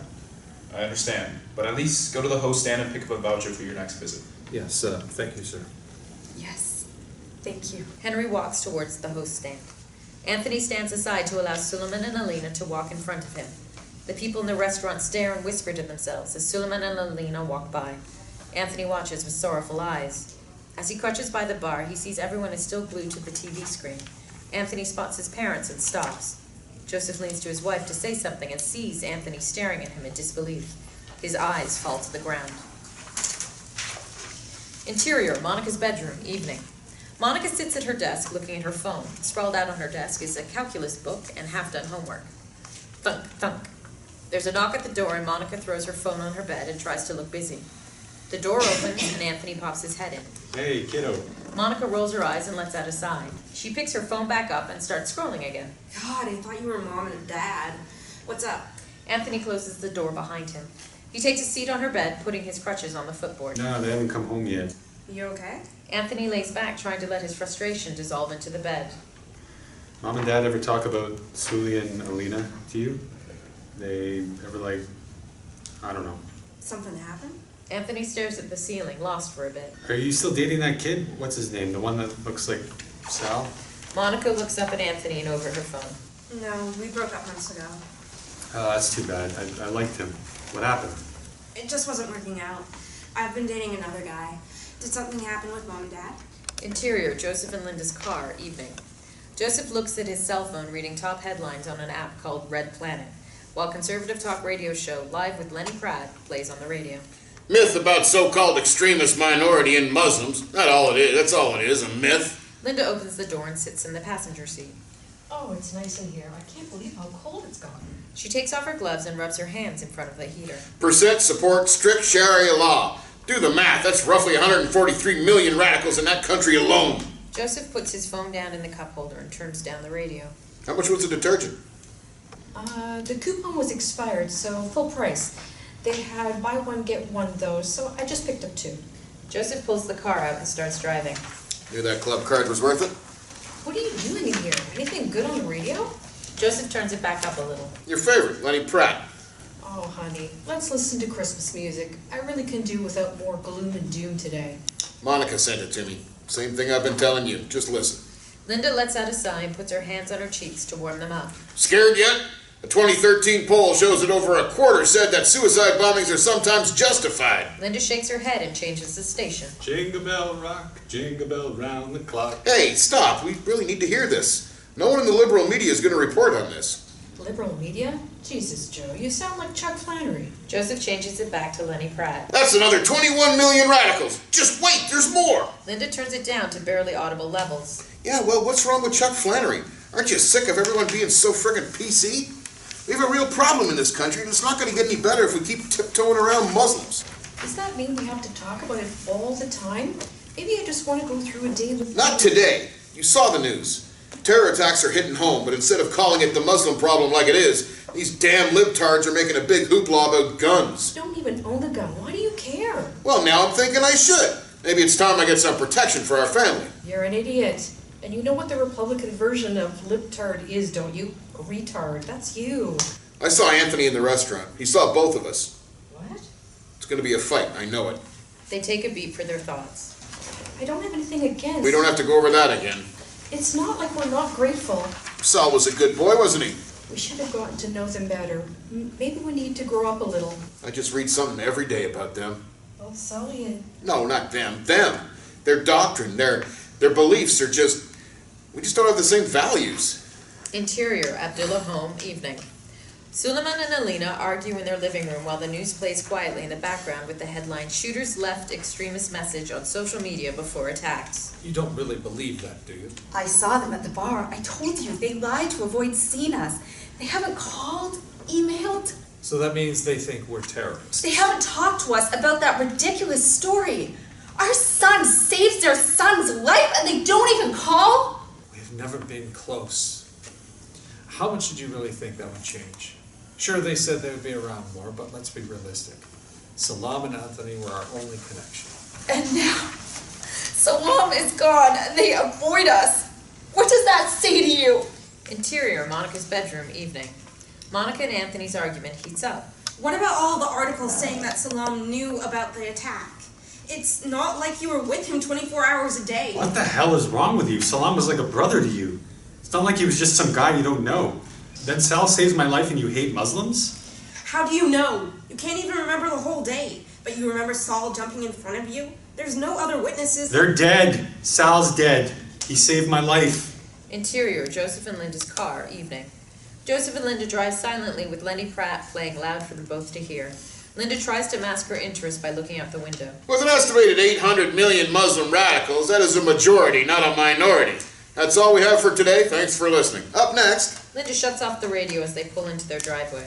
I'm going to have nightmares tonight. What, you want us to live our lives with our heads in the sand? You don't even know his sources. For all we know, he could have made all that up. I'm so sick of politics. He said they were real polls taken around the world. You really think he'd be allowed on the radio if he was just making stuff up? Joseph shuts off the car and they put on their gloves and zip up their jackets, preparing for the cold.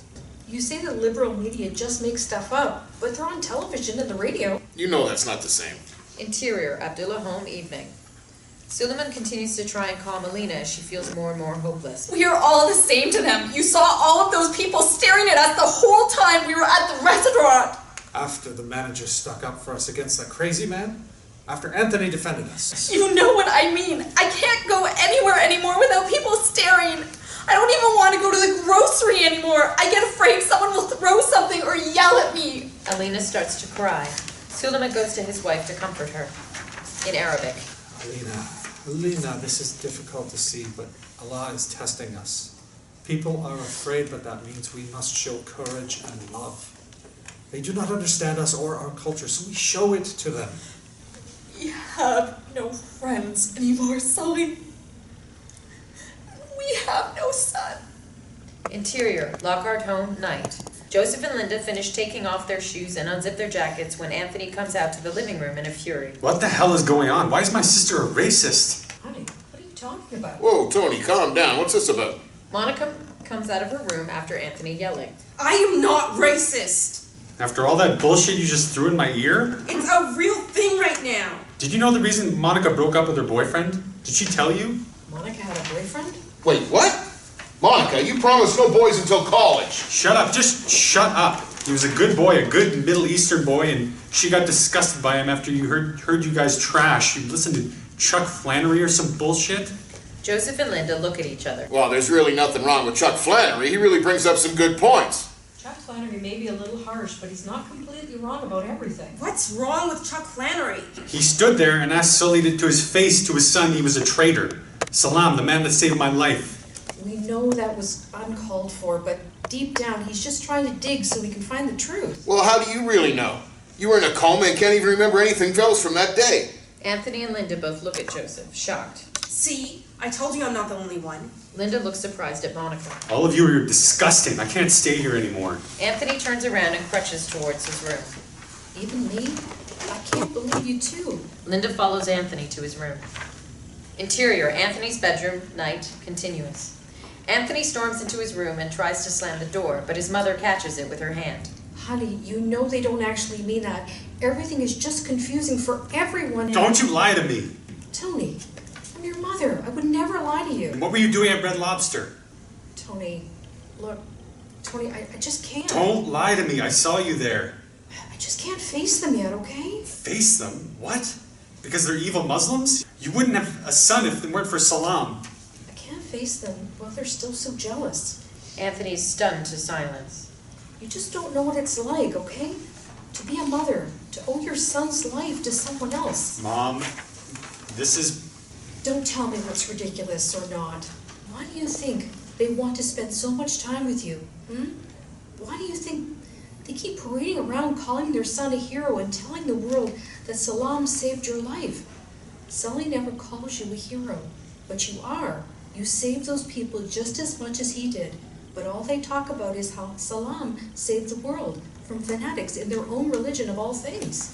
Anthony throws one of his crutches, and it hits his high school collage in the corner of the room, shattering it. Get out, just get out. Joseph and Monica come running to the door. What the hell is going on here?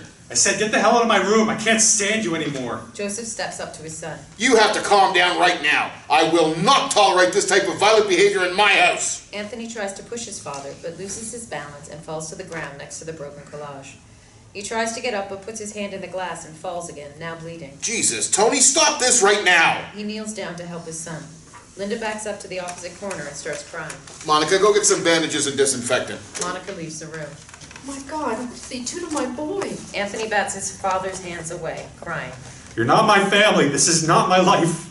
I should have died, not Salam. He was better than me. He was better than all of us. Joseph looks down at his crying son, then up to his crying wife.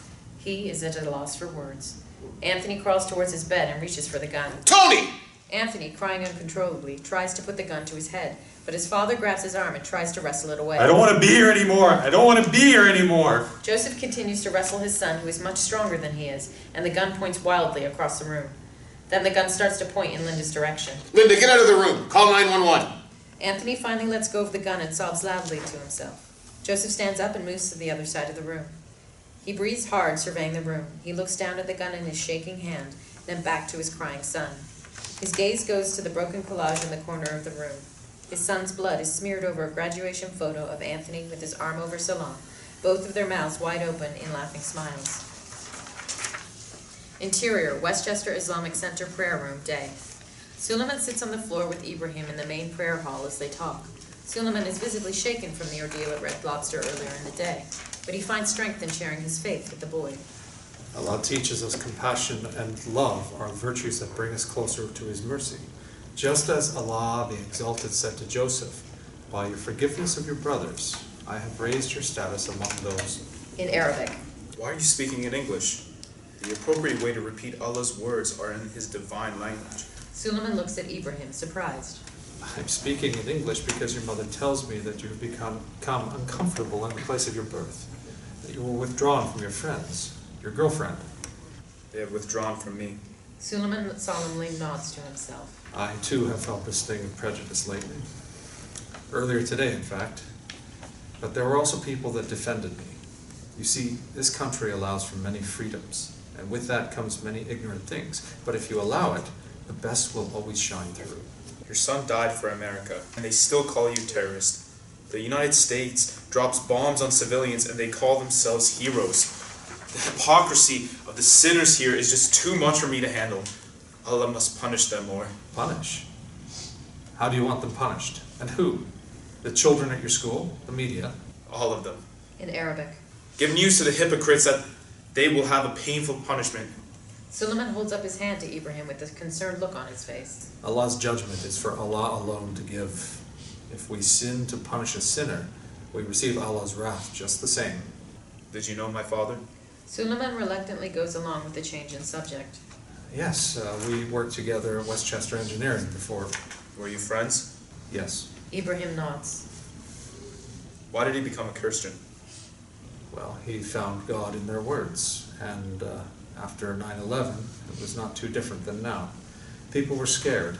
Your father felt that you might fit in better if you were Christian, so... He was a coward. Ibrahim, that is not fair. He just wanted... There are news articles that say there is proof that your son knew about the attack. Suliman's frustration builds. Those are disgusting lies. My son was a patriot and died for our country. He was a hero. In Arabic. Why would he not be a hero if he knew?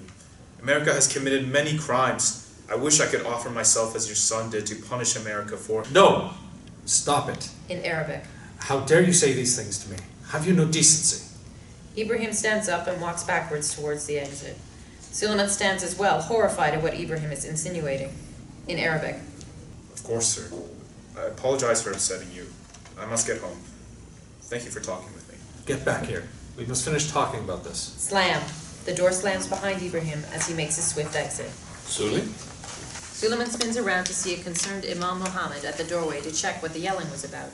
Suliman turns back towards where Ibrahim had just left, his face a mix of concern, anger, and fear. Interior, Abdullah bedroom, night. Suliman is softly snoring next to Alina, who is awake, staring at a picture of Salam on her nightstand. Her eyes are glossy in her memories as she reaches her hand out and touches Salam's face. Through the bedroom window, lights from a car come down their driveway, the trees along it casting shadows on the wall. Alina sits up, worried. Suli is still asleep. Suli? Suliman stops snoring but is still asleep. The car stops in front of the house and the engine cuts off. Alina shakes Suliman. Suli! Someone's here! Suli! Alina? Interior, Joseph and Linda's car, night.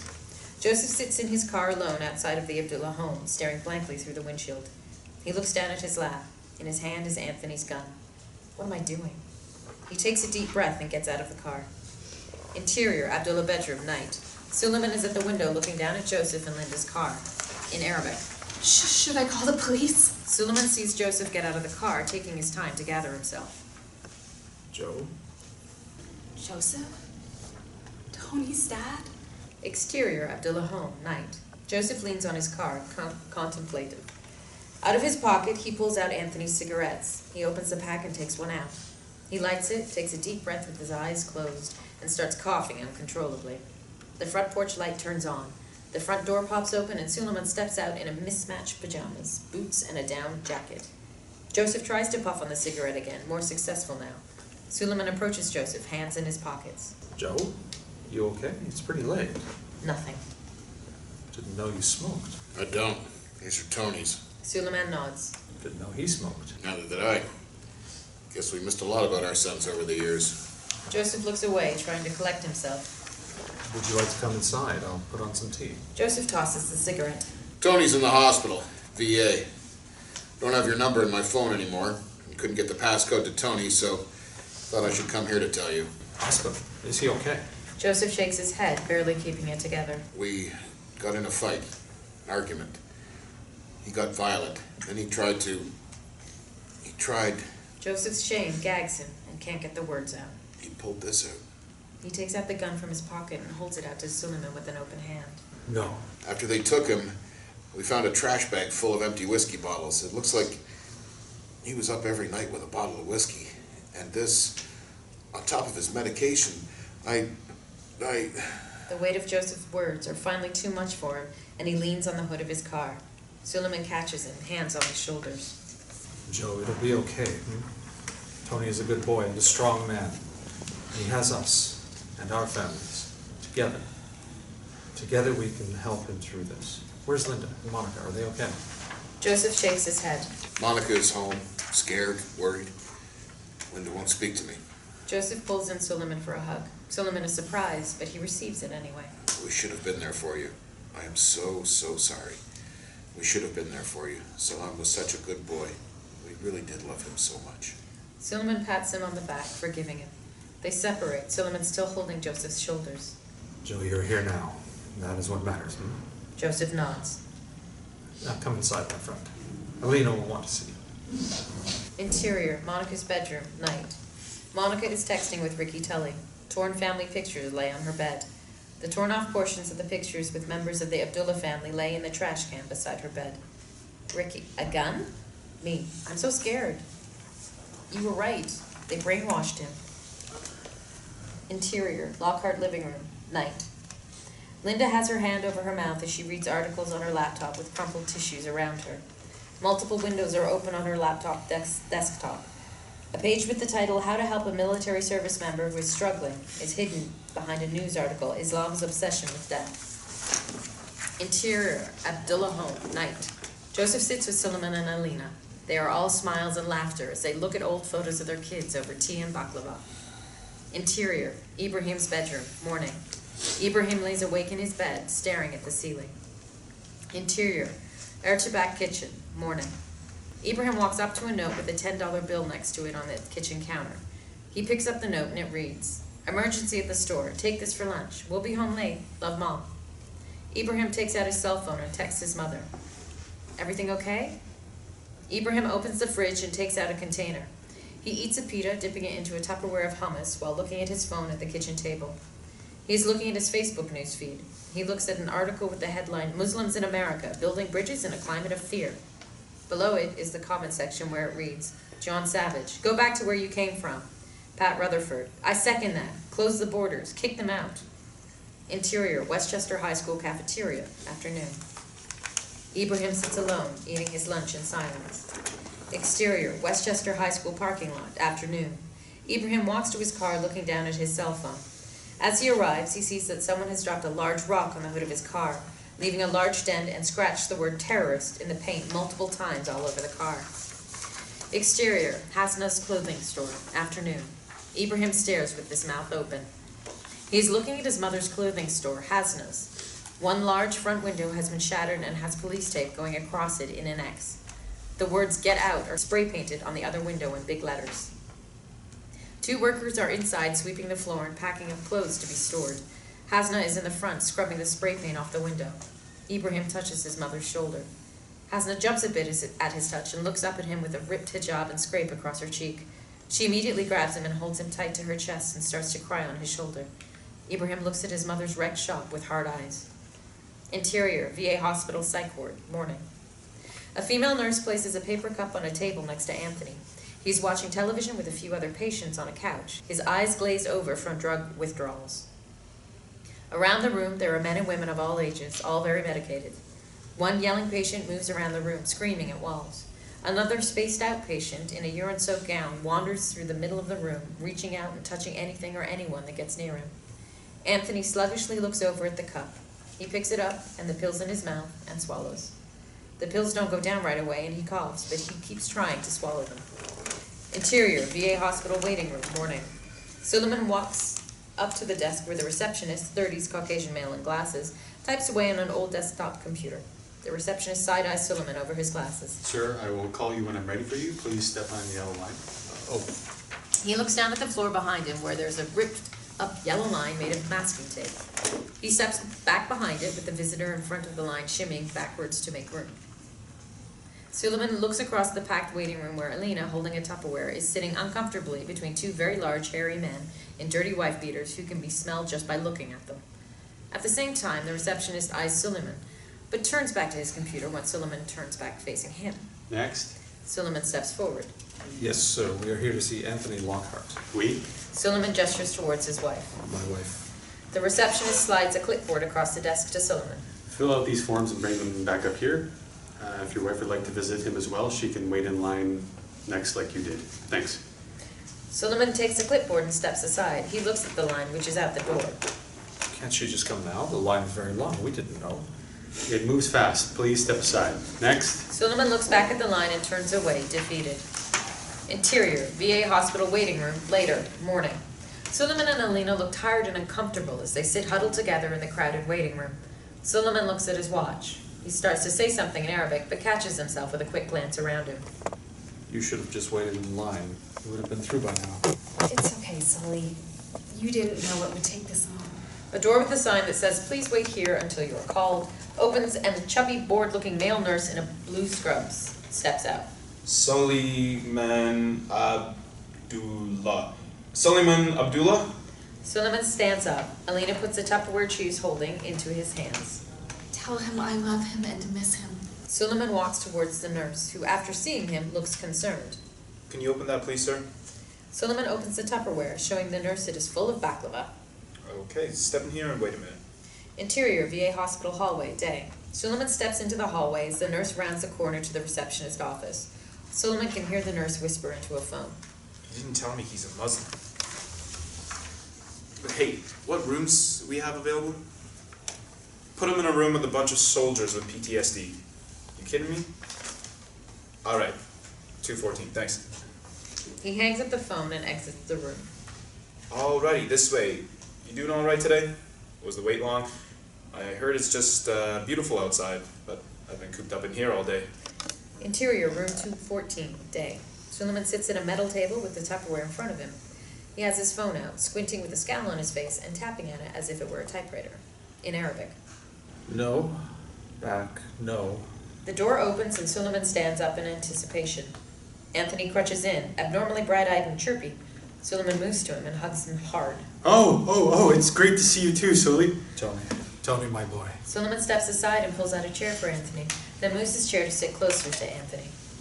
Tony, He grabs the Tupperware. Alina brought you this. Baklava, your favorite. Oh, good. The food is so bad here. Tony, how are you doing? Do you know how long you'll be here? I'm great. You should have come here much sooner. They have me on some great new medication. I'm feeling energized, motivated, clear-headed. Everyone's real nice, but I'm glad to see you. And on a Friday, isn't today the most important day to be at the mosque? Suliman smiles, but he can tell something is off. Yes, we will go to the noon prayer service after we leave here. Is Alina here too? Oh, I'd love to see her. Where is she? No, she's in the waiting room. We didn't know that we both had to. Waiting room? Why is she there? No, it's okay. I understand. No, it doesn't matter. Just tell her I love her, okay? No, yes, I will tell her. She says the same, and she misses you. How long do you expect to be here? You know, I think not that long. The doctors say I'm responding real good to the medication, and I'm in good spirits, and I think I'm going to be out of here not too long, you know? Really just I've come to terms with things in here, people around here, they just, you know, guys are people, you know? Anthony. But you know that, I was thinking I'll just convert to Islam. Suliman's smile slowly goes away as he hears Anthony ramble. He realizes that this is not a stable state that Anthony is in. You know, Allah, God, same thing, right? We basically believe in the same things, right? Suliman grabs Anthony's arm. Tony, slow down. Slow down, Tony. Huh? What is it? You're talking so fast. What is it? Tony, please, you're not acting like yourself. What do you mean? I want to help Sully. Come on, man. I want to... Tony, I understand, but... No. What is it, huh? I'm trying to help you. Please, calm down, Tony. Anthony leans in and grabs Suliman's arm, his eyes pleading to release his guilt. Sully, I need this. I need it. It should have been me, not Salam. I let him down. I let you down. Look at me. I'm in pieces. Suliman withdraws from Anthony. My boy, it is not your fault. Salam made his choice that you could live your life, not carry on his. You lost your friend, but I lost my son. You must stop this and focus on yourself. Anthony stands fast, sending his chair to the floor, almost losing balance himself. Sully, I need this. I need this. You don't know what it's like. You don't know. Tony, please. I'm sorry. I just mean to say. The door slams open as two nurses rush in to see what is going on. Anthony grabs his crutches, but falls backwards, catching himself on the wall. I'm nothing, Sully. I'm nothing. Get the hell off of me. The orderlies grab Anthony and carry him out of the room. No, he is okay. Tony. The door slams behind them, leaving a stunned Suliman in the room. Confused and hurt, he wipes sweat off his forehead and takes a seat. Interior, Ibrahim's bedroom, night. Ibrahim's eyes are intense as he stares at his computer screen. A chat box with Alma Matters 24 is full of messages as Ibrahim types feverishly. Pulled her hijab so hard she fell down. She didn't see who, so the police say they can't do anything. Alma Matters 24. It sounds like you were ready to do Allah's work. We can help you. Ibrahim breathes hard as he folds his head into his hands. He would cry, but he's too angry. His body heaves up and down as he tries to calm himself. Ibrahim looks up at the screen with a dangerous mix of hatred and resignation. Tell me what to do. Interior, VA Hospital, Psych Ward, day. Anthony sits slouched and drugged on a couch with two other patients watching television. Liberty News is on with Chuck Nose show logo filling the screen as Chuck Flannery's theme song plays. Anthony makes a slight gesture to change the channel, but he gives up. From Anthony's point of view, the blurry image of Chuck's face is accompanied by his booming voice echoing in Anthony's head. The other two on the couch lean in close to listen what Chuck has to say, grunting with agreement as he speaks. Welcome to the show. With yet another terrorist attack in London, it is clear even to the liberals that people like me... Interior, Ibrahim's bedroom, day. Ibrahim watches a video of a bearded man, Abu, 20s Middle Eastern male, in a keffiyeh, as he speaks in an English accent on the ground in front of a black and white flag. I've been right all along. How can you see pictures of babies blown to pieces with their brains all over the floor and then question us why we fight? America has killed and raped this land, but now they call us... Interior, VA Hospital Psych Ward, 1 month later, day. Chuck Flannery is back on the television, going into another blistering monologue. Anthony sits in a big chair looking contemplative and much more composed as a few others nod in agreement. Anthony's hair is longer and face is a month unshaven. Terrorist. Take Army Specialist Salam Abdullah, who some have linked to radical Islamist groups and whose father failed to deny the claims until weeks after his death. Are we so PC these days that we can't launch a competent investigation into this? Anthony looks down at his hands. There's a large gel cap in his palm. Are we going to just go off of the word of his friend, Private First Class Anthony Lockhart, who has been in a psychiatric ward for the last month? Take a look around. Interior, Ibrahim's car, Westchester High School parking lot. Day. Rain pours outside as Ibrahim stares at a video on his phone with another bearded man, Riki, 20s, Middle Eastern male, in keffiyeh and glasses, speaking with an American accent. You. The world you live in is a lie. You are not welcome there. The United States has a history of slavery, segregation, lynching, the Ku Klux Klan, and tomorrow it will be a land of religious discrimination and concentration camps. Exterior, VA Hospital, 1 month later, day. Anthony steps out of the door gingerly on his new prosthetic leg. He looks down at his feet as he slowly walks out towards the parking lot. He has a fresh haircut and shave. Next out the door is Linda, Joseph, and Monica, all feigning smiles, but with a general uneasiness to themselves. They all do their best to lighten the mood any way they can. You're looking pretty good there. New leg feel all right? I feel like a baby learning to walk. Anthony stops with his hands up. Then he turns towards his family, but wobbles a little bit in the process. Where's the car? Over there, son.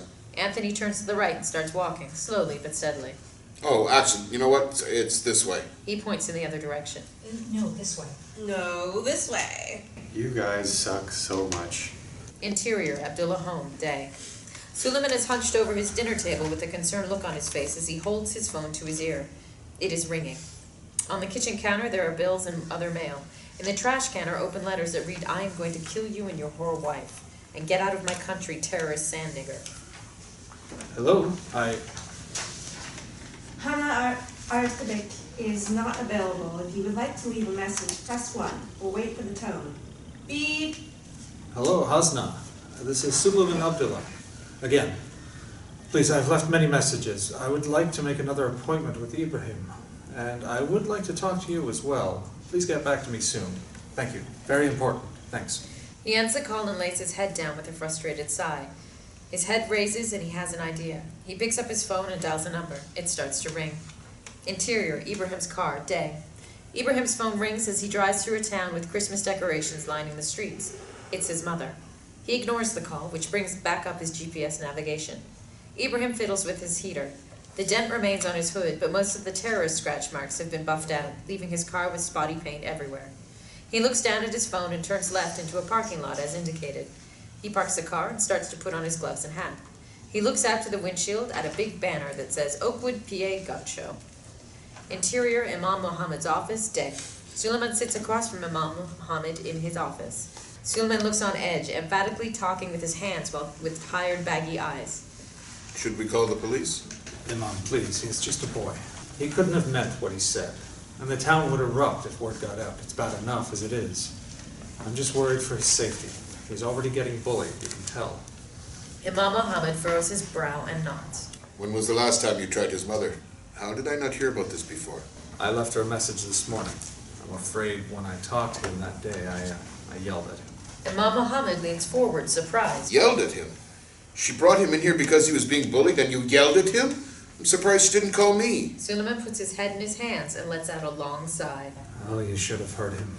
He said that he wants to punish America, that he believes my son fought for terrorists, and he wished he could offer himself the same way. He said this to you? He's just a boy. It's only a matter of time. Bzz, bzz. Suliman's phone buzzes. He looks down to ignore the call, but sees that Anthony is calling him. I'm sorry, it's Anthony. Hold on. He initiates the call. Anthony! Interior, Anthony's bedroom, day. Anthony smiles into the phone that is pressed to his ear. Sully, I just got home. I'd like to see you and Melina. Can I come by tonight? Yes, yes, of course, my friend. I should be home soon. Come anytime after 7. Anthony's about to end the call, but hears Suliman's voice again. He puts it back to his ear. Sully, did you say something? Interior, Imam Muhammad's office, day. Suliman's phone rests on his lap. He doesn't notice that the call is still connected to Anthony. I need to talk to Ibrahim again. Do you have the address? In Arabic. I'm worried that he'll start to talk about holy war and wanting to kill infidels. Can you imagine what would happen if someone else heard this? Someone at his school? Interior, Anthony's bedroom, day. Anthony's brow is furrowed as he recognizes a few words he just overheard in Arabic. He ends the call and takes out a piece of paper with a pen. He writes the name Ibrahim, then Jihad in big letters, then the word Qitil and Kufar. He takes out his phone and looks up the words. He writes underneath the words kill and infidels. He looks at the paper questioningly, shaking his head. I must have heard wrong. Interior, Oakwood, PA Gun Show, day. Ibrahim walks through a large hall with big signs that say Ammo and Excellence Gunsmith, and many others. There are racks of rifles and handguns in glass cases as far as the eye can see.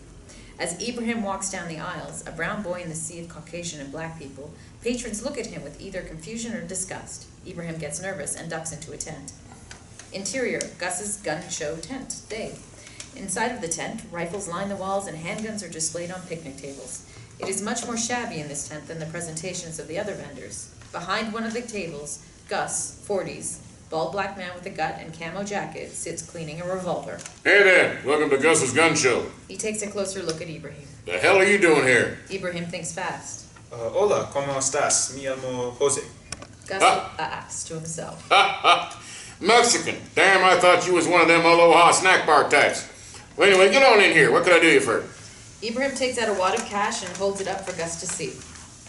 My father gave me cash to pick up a birthday present for myself. He had to work today, but he told me to come here anyway. I'm Jose, sir. Ibrahim holds his hand out. Gus, eyeing the cash, shakes his hand with a big grin. Sir, you're real respectful, Jose. Not a lot of kids your age like that no more. Your daddy's doing it right. How much you got there to spend? $1,400. Gus nods to himself as if he's doing some grand calculation in his head. Okay. Well, you got a choice to get 2 nice Berettas for that. Or you can get a Glock there and a bigger Magnum or HK, your choice. But you know what? He leans in and Ibrahim does the same. You want a real panty dropper of a gun for your first. Since it's your birthday and all, I'll give you a badass looking rifle and even throw in a box of ammo as a birthday gift. Ibrahim pretends to be torn by the offer. Oh, it's your first gun. You want to do it right. From underneath one of the tables, Gus pulls out an AR-15. Whoa. Hell yeah. Since you're a cash customer and I like it, I can give you this boy for the flat $1,400 and a box of ammo. You get more gun, and since it ain't a handgun, no background check required. Them pussies ain't destroyed our constitutional rights yet. Ibrahim looks wide-eyed at the rifle. Yeah, buddy. Imagine using this next time you hit that pinata. Boom, baby! So we got a deal there, Jose? What you thinking? Ibrahim smiles at the man and places the money on the table. Gus picks up the money and starts counting it. Oh, Jose, can you see the bomb deal I gave you? Interior, Lockhart home living room, evening. Anthony sits on the couch with his family watching television. On the screen, an action movie roars with explosions and gunfire. Joseph passes a bowl of popcorn to Monica without looking away from her phone, grabs it, and passes it to Linda, who is reading a tabloid magazine with a frog-faced baby on the front. The headline reads, "Mutated Frog Baby." Linda passes the popcorn to Anthony, who is asleep. Anthony jolts awake, startling Linda, who drops the magazine on her lap and puts her hand on her chest. The article inside the magazine she is reading has the headline, "The Islamic U.S. Government Takeover." Jesus, Tony. Anthony looks at his cell phone at the time, 7:15. He rubs his face and tries to blink the sleep out of his eyes. Linda picks her magazine back up and goes back to reading. Hey, I'm going to borrow the car for a bit. Where are you going? You want me to take you, bud? Anthony moves across the room to the foyer and takes the keys off a hook on the wall. I'm going to see Sully and Alina. Linda stands up, tossing her magazine on the couch, and moves to her son. Joseph breaks his trance and watches his wife. Honey, I was hoping we would have family time. I can take you, Tony, no problem. Linda glares at her husband. He turns back to the television where a bearded jihadi sprays gunfire at a group of American soldiers taking cover. Anthony knows something is off, but he's beyond caring at this point. I'll be back soon, Mom. Love you. He turns to leave, but his mother grabs his arm. Maybe, honey. Mom, I'm really not in the mood for this. I'll be back soon, okay? Linda blurts out her objection. I don't think you should see them anymore. I don't think that they're a good influence on you. Anthony pulls his arm away hard from his mother. He looks away for a bit, trying to calm himself before answering. His eyes wander to the jihadi on the television, screaming maniacally, screaming, "Allahu Akbar, Allahu Akbar." He looks back at his mother. Not today. Linda reaches her hands up to Anthony's face. Honey, you just got out of the hospital. You're sick. Anthony jerks his head away. It's you that's the bad influence. Now get away from me. Right now. I won't ask again. Linda retracts her hands and takes a step back. Tears start to well in her eyes, but she fights them back and turns away. She silently walks back to the living room. Anthony stares off into space for a second, and then opens the front door. He looks back at the television one last time and sees the jihadi fall to his knees in a hail of gunfire. The jihadi presses a button in his hand and explodes, creating a geyser of blood and guts on screen. Anthony walks out and shuts the door behind him. Interior, Abdullah home living room, evening. Alina sits on her couch watching the news, her arms across her chest looking sad and disgusted by what she is seeing. On screen, news anchor Donna Jackson, 30s female, speaks to her audience. Apparent hate crime towards Muslims. A severed pig's head was thrown at the door of a Philadelphia mosque Friday night. Now we'll go to field correspondent Lyndon Cranston in Philadelphia, where members of the mosque have also received verbal abuse and death threats. Beams of light and shadows dance across Alina's face as a car pulls into the driveway, startling Alina. She walks to the window, seeing Anthony's car. She looks away for a moment to steady herself. She walks to the front door and opens it with a smile. Tony, this is unexpected. Anthony hobbles up to the front door, still unsteady on his new leg. Sully didn't tell you I was coming? No, but I'm so happy you were here. You got a new leg, I see. It looks good on you. Maybe once I stop looking like a newborn deer. He arrives at the door and gives her a hug. Well, come on in out of the cold. I'll make us some tea. Sully should be back any minute now. They close the door and walk into the living room. Anthony takes off his jacket, which Alina takes, and walks to the closet. Anthony stops and looks at the television. The television turns off and Anthony spins around to see Alina holding up the television remote. Why don't we talk in the dining room? I'll put on the tea. Anthony follows her out of the living room. Interior, Suliman and Alina's car, evening. Suliman drives down a tree-lined rural road, lost in his thoughts as news radio plays in the car. We're chanting, "Jews will not replace us." President Trump made a statement. On the passenger seat is a few pamphlets for the Westchester Islamic Center, some in Arabic, a book named Child Soldiers, Youths in War and Terrorism, and a sheet of paper with a handwritten note, Ibrahim Artibak, 714 Santa Monica Boulevard, New Westchester, PA, 19874. Interior, Abdullah home dining room, evening. Anthony sits at the dining room table, staring at something near the wall in disbelief. He's looking at the trash can full of death threats. He hobbles over, retrieves them, and sits back in his seat with them in front of him. Alina enters the room with a tray holding a teapot, 3 cups, and 3 baklava. We're out of that Moroccan tea that you like, but I have some leftover baklava for you. How long have you been getting these? Alina sets down the tray and looks at the letters in Anthony's hand. Oh, probably just some kids playing a prank. It's a little scary, but... Have you called the police? Alina takes the letter Anthony is reading and moves the pile away from him. It's okay, Tony, really. We did call, but Sully doesn't feel... Please, it's okay. I don't want you worrying about something silly like that. Anthony won't drop it. Sully doesn't feel what? This is not okay, Alina. What happened since I've been gone? Please, talk to me. The front door opens and shuts, and Suliman can be heard taking off his coat. Sully, Tony is here. Oh, Tony. Anthony rises and hobbles towards the doorway to greet Suliman. Hi, Sully. Suliman enters the room and gives Anthony a long hug. Oh, I've missed you, my boy. Please, sit. Ooh, baklava, your favorite. Suliman throws the book, pamphlets, and Ibrahim's address on the far side of the table. He squeezes Alina's shoulder as he walks past and takes a seat next to her. He notices the death threats on the table. One of these... He grabs the pile and angrily walks them to the trash can and throws them in. How long have these been happening, Sully? We need to call the police and... I did call them. They just said it was probably... Kids playing pranks. That's ridiculous. Let's call them back. It's no use, Tony. You just have to deal with it. Tony, we can handle it. Don't worry. You guys can't just sit here and take this. We need to fight back. We need... Stop. There is no we. This is our problem. Our problem. These people will get what they deserve when they meet their creator, okay? Now please, no more, Tony. Anthony is confused by this comment. Alina sits in quiet reflection. What do you mean? Suliman's phone rings. He takes it out and sees it is Hasna Artabak. I'm sorry, I have to take this. He gets up and walks towards the kitchen. Hasna. Alina stands as well. I'm sorry, Anthony. He just has much stress right now. Please drink your tea. I will be just a moment. Restroom. Alina walks out of the room, leaving Anthony alone with a disturbed look on his face. His eyes wander and he sees the book titled Child Soldiers. He tilts his head and moves to take a closer look, but turns his head towards the kitchen when he hears Suliman raise his voice a little in earnest. Interior, Abdullah Home Kitchen, evening.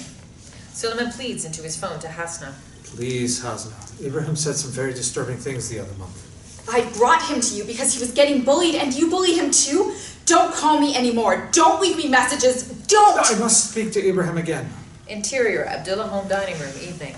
Anthony's now leaning over the table to see the book and paper with Ibrahim's address on it. He recognizes Ibrahim's name.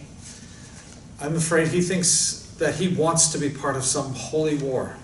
The bathroom door opens to the sound of the bathroom sink running. Anthony takes out his phone quickly and snaps a picture of the book and Ibrahim's address, then sits back down quickly.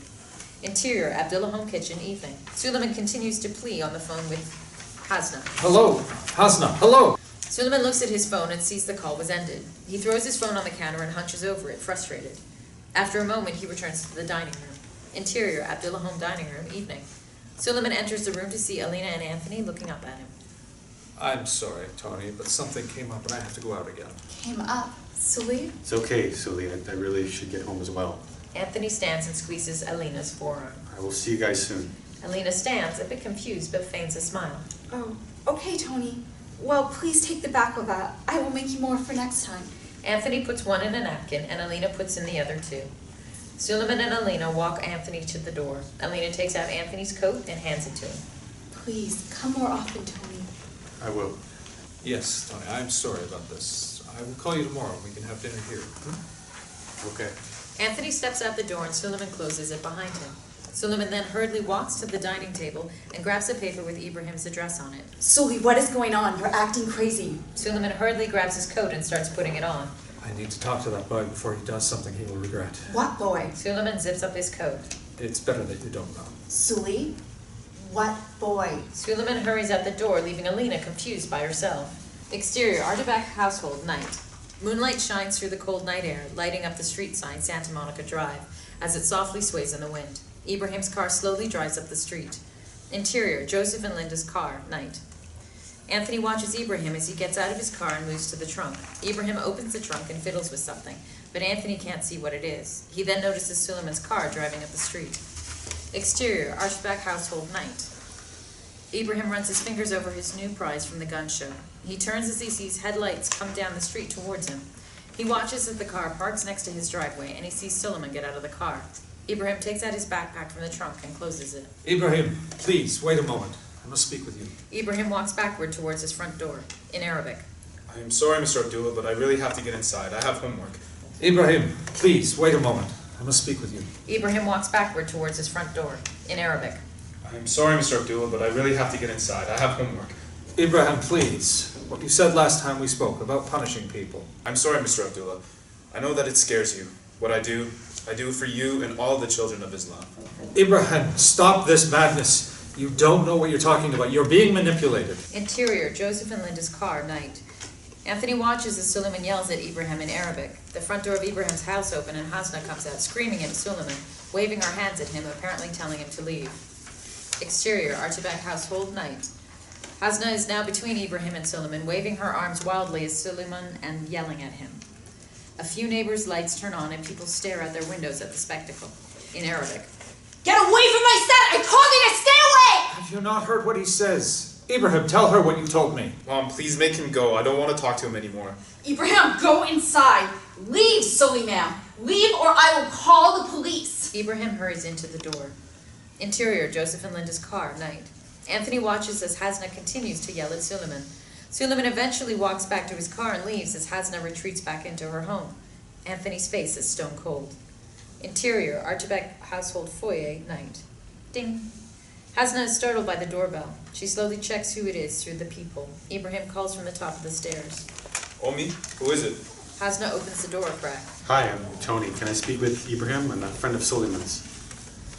His friends are not welcome here. She starts to close the door. Has Sully done something inappropriate? He bullied my son. Ibrahim arrives at the door and looks at Anthony.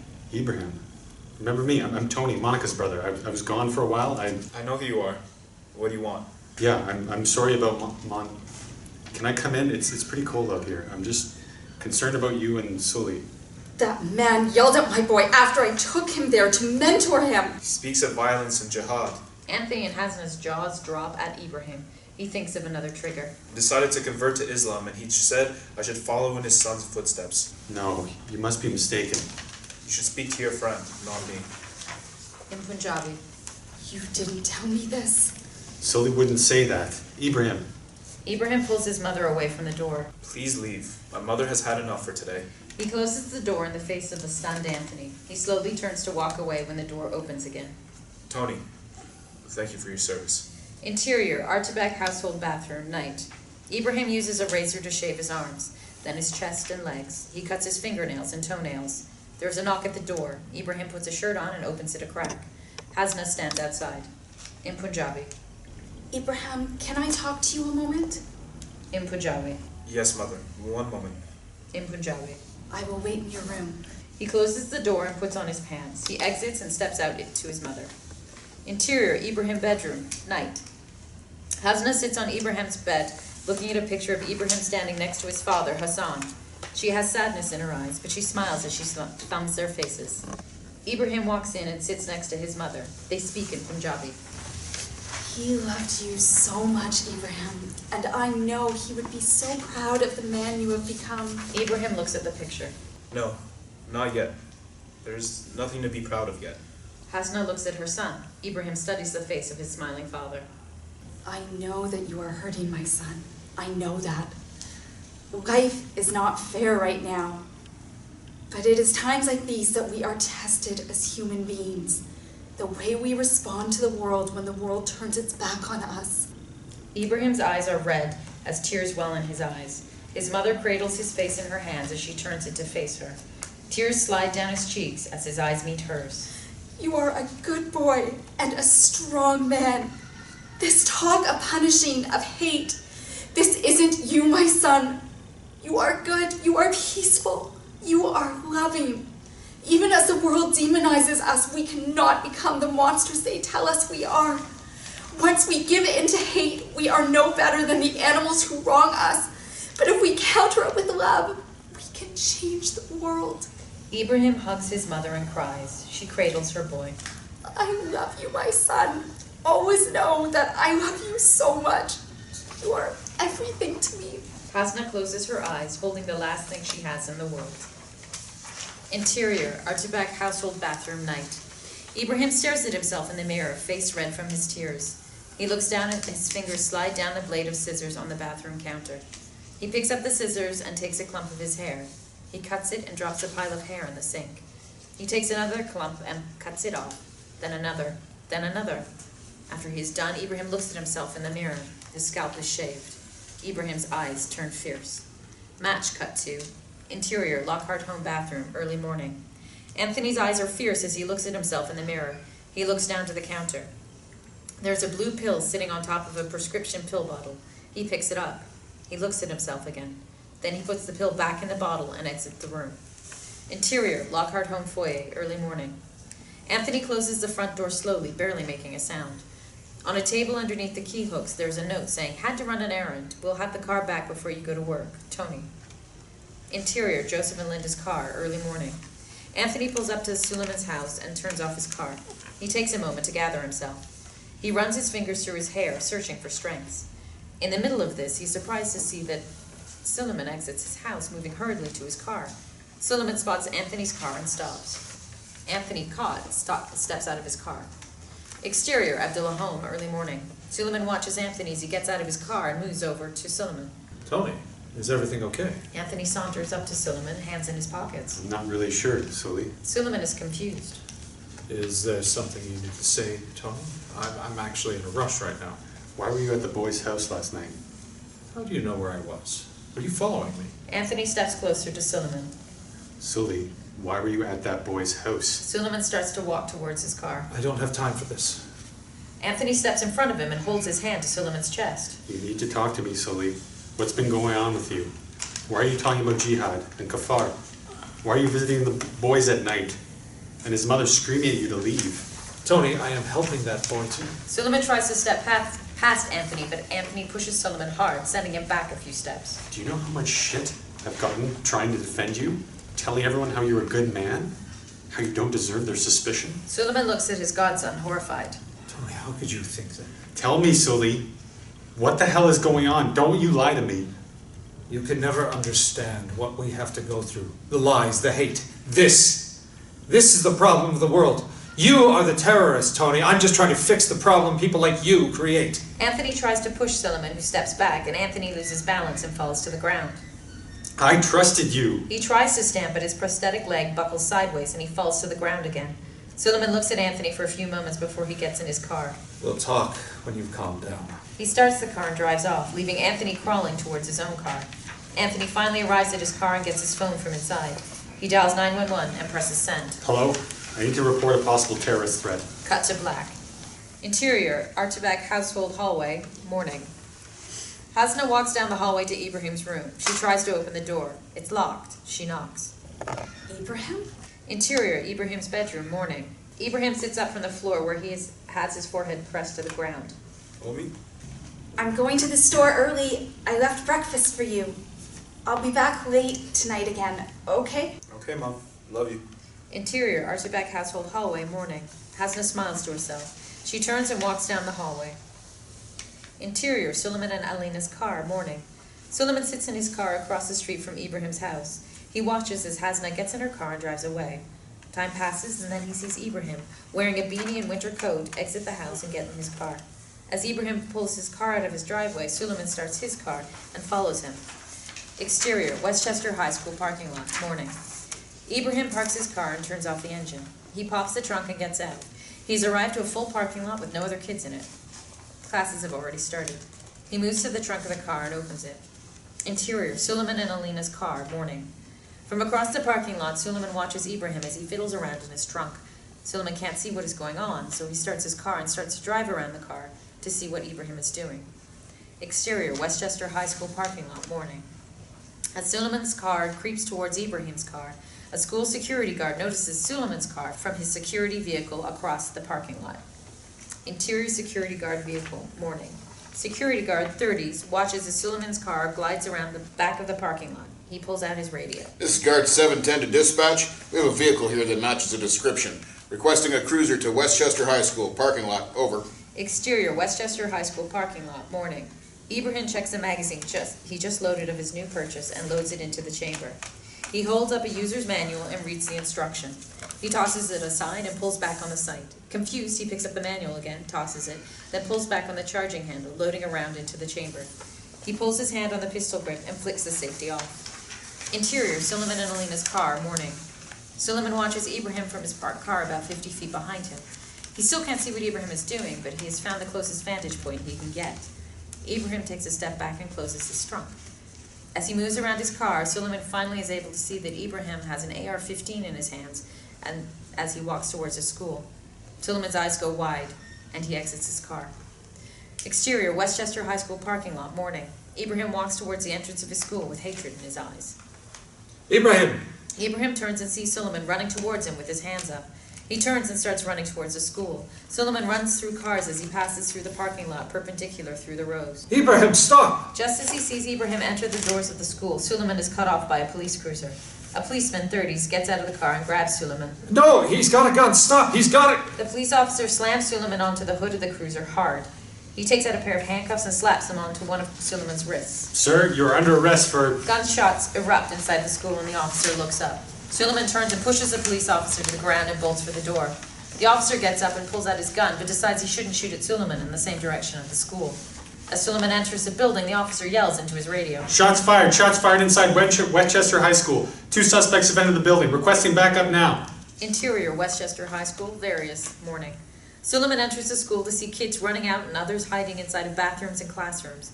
He runs down the hallways searching for a clue to where Ibrahim is. Suliman sees a teacher huddled in the corner of a classroom, trying his best to cover a group of 4 students under his arms. Where is he? Did you see where he went? The teacher turns around fast and holds his arms out, trying to shield the students. Please don't hurt them, please. You don't need to do this. Suliman puts his hands up, trying to calm the teacher down. I'm here to help. I'm looking for Ibrahim Ertabak. Do you know where he is? The teacher barely relaxes. Ibrahim is doing this? Do you know where he is, please? I heard some shots from down the hall. I'm not sure, but he has Mr. Helly's American history class right now, room 268. Okay, get these kids out the front door. I just came from out there. It should be clear. Go now. Suliman exits the room and starts back down the hallway. Behind him, the teacher and students run towards the front door. Suliman reads the room numbers, 214, 216, 218. He gets down the hall and reaches 268. He creeps up and looks inside the door window. He sees Ibrahim holding the gun up to a group of kids. One of them is Monica. Ricky is behind her, crying on his knees. Suliman opens the door. Ibrahim turns with the gun, pointed to the door, hands shaking. Hey! Suliman enters with his hands up over his head. He moves quickly and puts himself between Ibrahim and the kids. Ibrahim, don't do this, please. Put the gun down. You think I care if you die? You think I care? In Arabic. The sinners must pay. All of them must die. I will cleanse my soul with their blood and achieve serenity in the afterlife. No, Ibrahim, please. Put down the gun. He lowers his hands and steps towards Ibrahim. Please, Ibrahim. This will not save you, it will damn you. Ibrahim uses the gun to push Suliman back towards the group of kids. You don't know what they've done to me. Her, Ricky. Ibrahim points the gun at Monica. Suliman steps in front of the gun again. These kids, they were wrong to treat you that way. They were. But it came from fear. The people that killed my son, this is their plan. They want them to fear us, to make them think we are evil. Monica steps forward, but stays behind Suliman. Please, Ibrahim, I'm sorry. I didn't mean... Ibrahim steps towards Monica, but Suliman gets in the way again. Shut up! You shut up! Look at me, Ibrahim. Look at me. Get back, Monica. Ibrahim starts to cry as he holds up the gun at Suliman. What will your mother think? Your father? Would he want this? Don't become the monster they tell us we are, please. Ibrahim slowly starts to lower his gun. These familiar words resonate with him. I didn't want this. I didn't. Suliman creeps closer to Ibrahim until he gets a hand on the barrel of the gun. I know. It's okay. That's it. From outside the window, the roar of a helicopter startles Ibrahim. He accidentally pulls the trigger, sending a bullet through Suliman's chest and into the chalkboard above the kids behind him. Time slows as Suliman falls to his knees. He exhales and his eyes droop. No! Ibrahim drops the gun and runs to Suliman as he falls to his side. Get help, please! Someone help right now! Ricky pushes the other kids out of the way as they all run out of the room except for Monica, who kneels next to Suliman, holding his hand. Tears stream down Ibrahim's face as he cradles Suliman's head. Cut to black. Interior, New Westchester Memorial Hospital, day. The beep of an EKG machine attached to Suliman echo in his hospital room. Alina, holding his hand by his side, silently prays through her tears. Anthony arrives and hobbles through the door. His mouth goes agape at the view of his old friend. Anthony slowly steps forward, each step taking him closer to collapse. He taps on Alina's shoulder. She looks up at him and hugs him tightly, sobbing into his shoulder. Tony. I'm so sorry, Suli. I'm so sorry. I'll never forgive myself. It's okay, Tony. It's okay. What did the doctor say? How bad is it? Suliman coughs, which is immensely painful for him. Alina, please get the nurse. Alina nods and leaves the room. They can't stop the bleeding, Tony. I'm dying. Anthony's eyes well up. No, that can't be right. It's okay, Tony.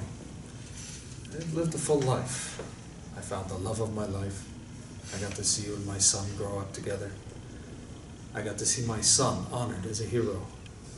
I got to see you become such a strong, good man. And now I'm here and I've saved the life of Ibrahim. Anthony takes Suliman's hand and presses it to his cheek. I never should have doubted you. I never should have. I'm so stupid. It's not you, Tony. The world is sick. Sick with lies. Lies that are all different. We are separate from the color of our skin, our religions. God and Allah are the same.